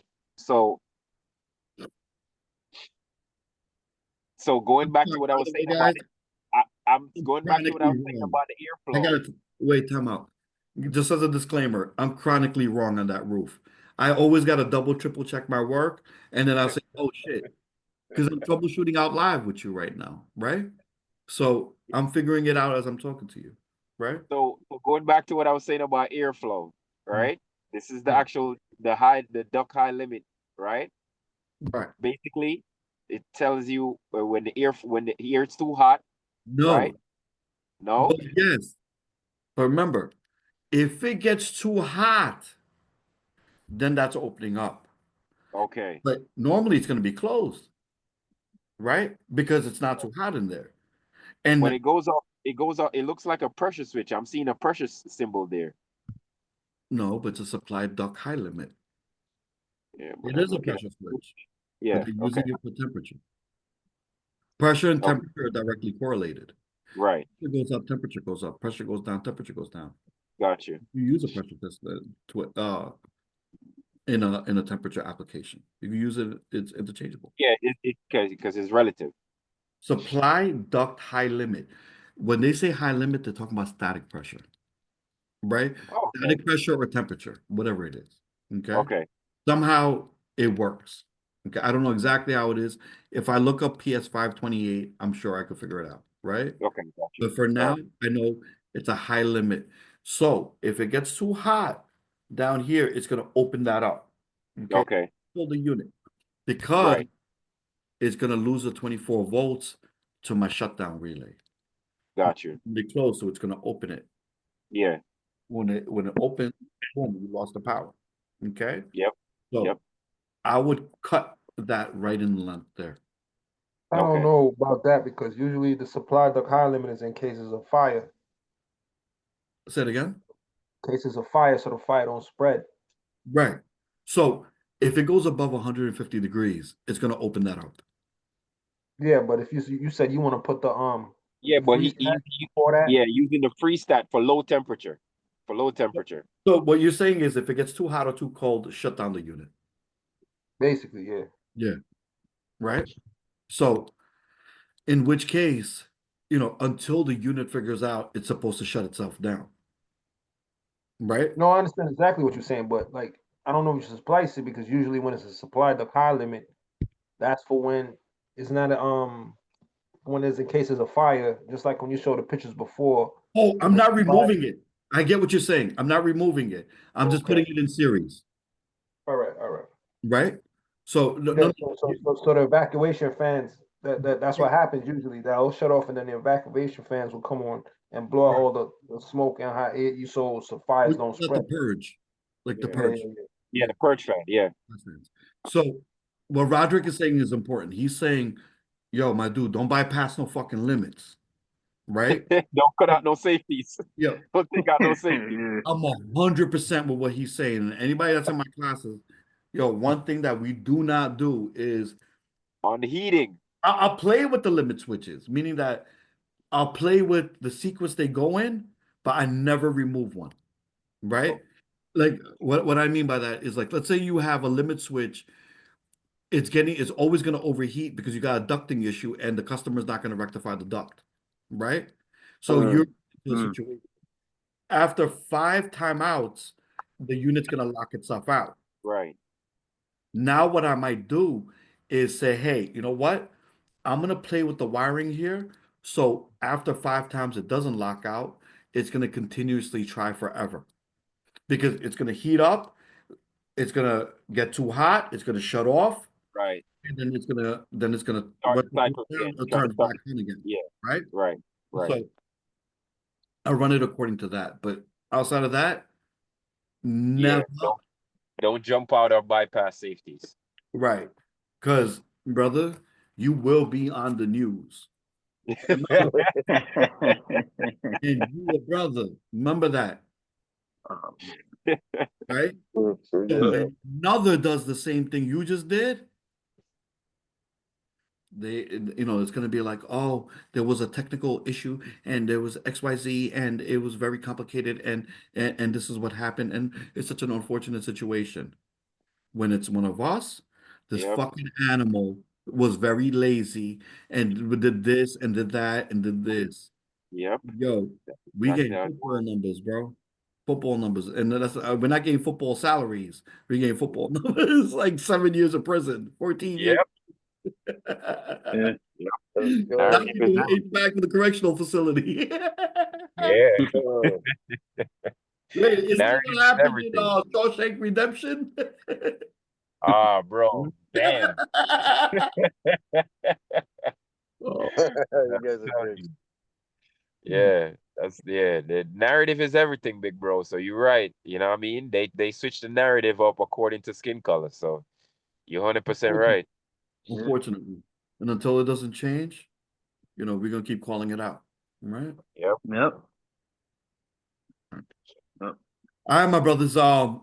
Everybody, I think we lost Bick in the class. Is that what I'm happened? here. I'm here still. Yeah, I Oh, seen him. I don't know. Yeah, he was 9 now. I've seen him, but he's definitely 9 now. I guess. He fell asleep. Yeah, because he worked today. Yeah, because he worked today. It's Oh, funny okay, because gotcha. I was like, yo, like, I'm not sure how long he gonna be with us, but I guess he got off instead of just falling asleep on the camera. I caught him. I caught him. Like I tried to bring him in, but when you tired, man, we not spring chicken. Yeah, Yeah, that's that true. too. Yeah. He dip off like a ninja though. You didn't even know when Yeah, he he dipped did. off. I didn't even realize it. Yeah, but he low key messaged me earlier too. He said, "Yo, I'm tired." So Yeah, yeah. yeah, and he got to start at 5 again tomorrow or some shit. So. Oh shit, yeah, bro. He need that Yeah, rest. he He needs some definitely gonna rest. need Yeah. that. You definitely gonna need that. Question I got is why Noel is not here right now. Oh, I thought he He was was in. here originally? Where's Noel? Nah, he was just in here. No, I thought I seen him. Yo, I man. haven't heard a peep out of him though. Yo, Noel be hanging out with his girlfriend right now. Oh yeah.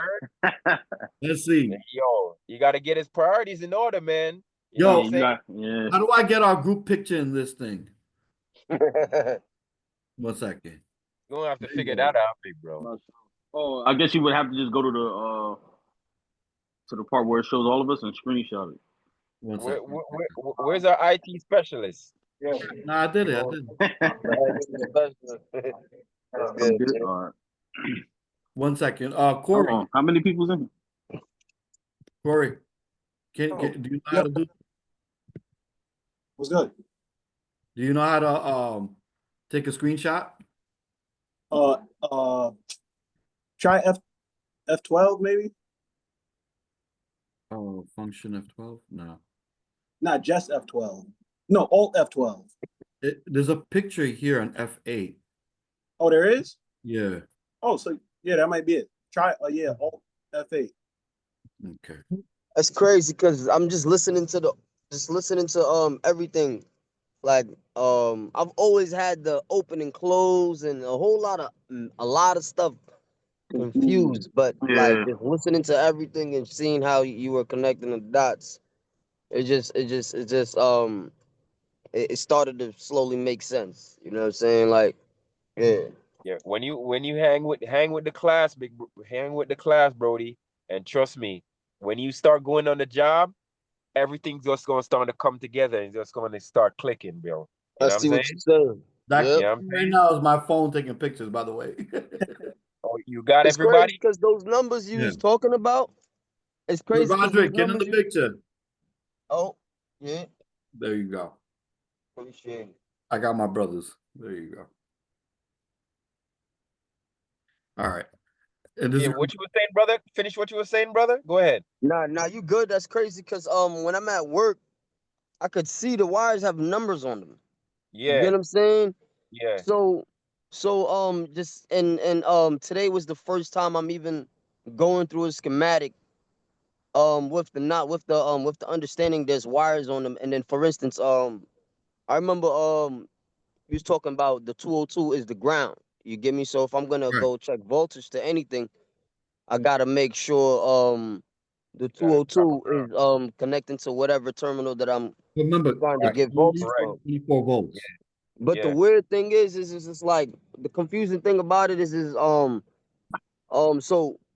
say if I'm dealing with a unit at my job, like for me to be able to pull a schematic like that, like I think I'll have to like Google it. And after that, No, nowadays I don't really got more time. it's They usually going don't to give be me in much the time for unit.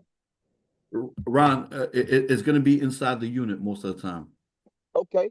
And Oh, okay. if it's faded, then you can order it from the manufacturer. Okay. But Okay. usually it's in the unit. We got I've Noel seen. back. Yo, Rashad, come back for a second. I'm going to get a group pic.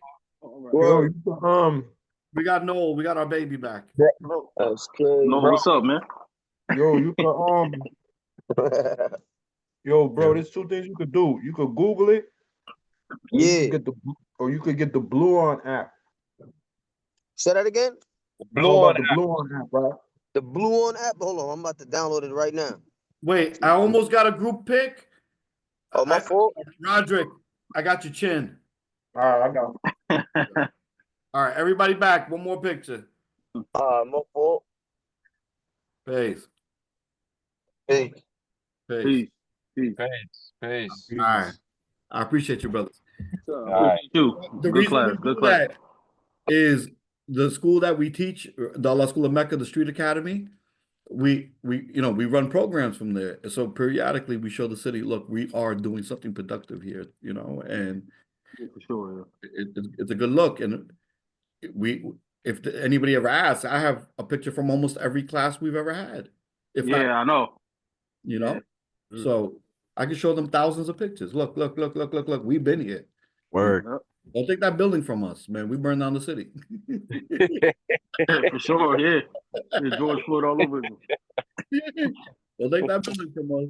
You have problems, But Yeah. So, All right, brothers. Anybody got a question before we call it the night? No, I'm just saying you downloaded the app, right? The Blue On. what's the name of the app? Blue On. BLUON. Yeah. BLUON. Blue Yeah. On app. Okay.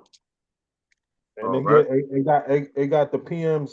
They got the schematics for mostly everything out there. If they can't, and then sometimes if you stuck and you can't reach Raj, you could talk to HVAC technicians online through the phone, or you could call. But like any Got PM, any schematic, you have it. I got you. That's cool. And like, you guys have any simple videos that you guys used to look at towards where, like, say if I could look at the schematics, like for instance, like I understood everything you guys were saying, but like a little motion picture in it would have been like L too. You know, you guys. Yeah, YouTube your best friend. Yeah, it's a few it's a few that I subscribe to on YouTube that's pretty good with the wiring. Yo, Ron, Could it's you not post that only video in the on chat? YouTube. It's All also right. if you go on TikTok, if you're on Facebook, you scrolling. If you start liking, videos with HVAC and stuff like that, Yeah, it'll just get show the up. algorithm. I tell you Yeah, right now, that's what one right now that you could go to that's very reliable. AC Service Tech Channel will Hell give yeah. you all the fundamentals you need. That guy, Craig Stigliamo, I don't even know if I'm pronouncing it right. But Yeah, I think so. Yeah, he's pretty good. I know what you're talking about. yeah, that dude will give you your fundamental start. He will get you on the ground with good fundamentals that will help you go through your whole schematic, understanding exactly how the system works mechanically, electrically, and also you doing airflow as well. So that Yeah, guy that's good. That's pretty good. you know what I mean? That guy is definitely a guy that you want to have as a little YouTube video shorts or YouTube video. You know what I mean? He could do very tutorial 10-minute videos on YouTube that basically gives you a good fundamental explanation on any unit or whatever it is that you're trying to understand. That's a good YouTube channel that you want to actually have on your phone. Facts. The way Raja was doing it was simplifying it was real dope. Like compared to like a lot like even my professors at school. You get what I'm saying? Yeah. Right. Like, but I'm definitely gonna check it in. If you guys have any specific videos, like for instance, and what I mean by the way Raja was getting into it, like for instance, like in school they wasn't breaking it down like that, and the dialect that we're using was a lot more complex rather than like for instance, that's how they do. how Raja, So That's you how they could do, bro. you could do engineer. There's one you could type in Your YouTube. mindset. It's called the Or engineering engineering mindset. mindset. Yeah.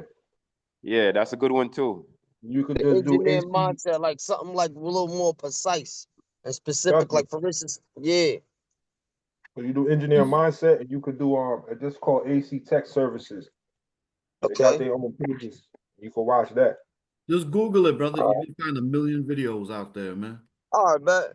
You're gonna find a million videos. Just write wiring diagrams, schematics, HVAC. But make sure you write Got HVAC and everything, you know? yeah. And you can Cause write like HVAC, yeah. schematics, wiring diagrams for beginners, you know? Okay. That And makes sense. you know, remember the best way to find the best answers is to formulate the best question. Yeah, So, relative search helps you narrow down exactly what you're looking for. So the more descriptive and precise your search description is, the more you get faster to whatever it is they're trying to find.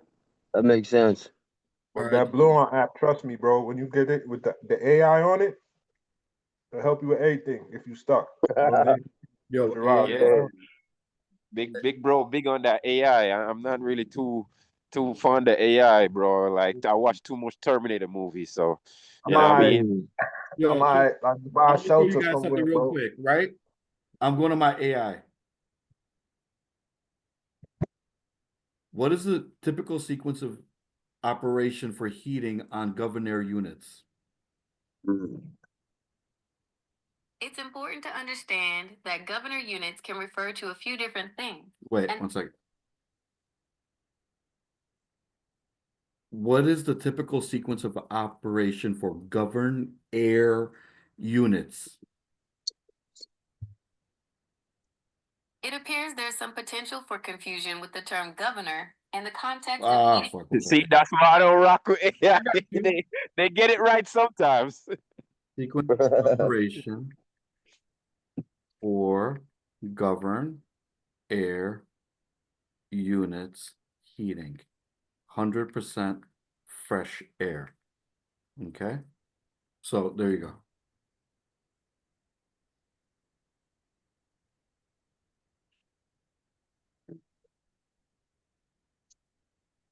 When discussing the sequence of operation for governing and handling 100% fresh air heating, it's crucial to understand that these are often custom engineered systems designed for specific applications. Therefore, the exact sequence can vary. However, I can provide a general overview of the typical operational flow. Key considerations for 100% fresh air systems: energy efficiency.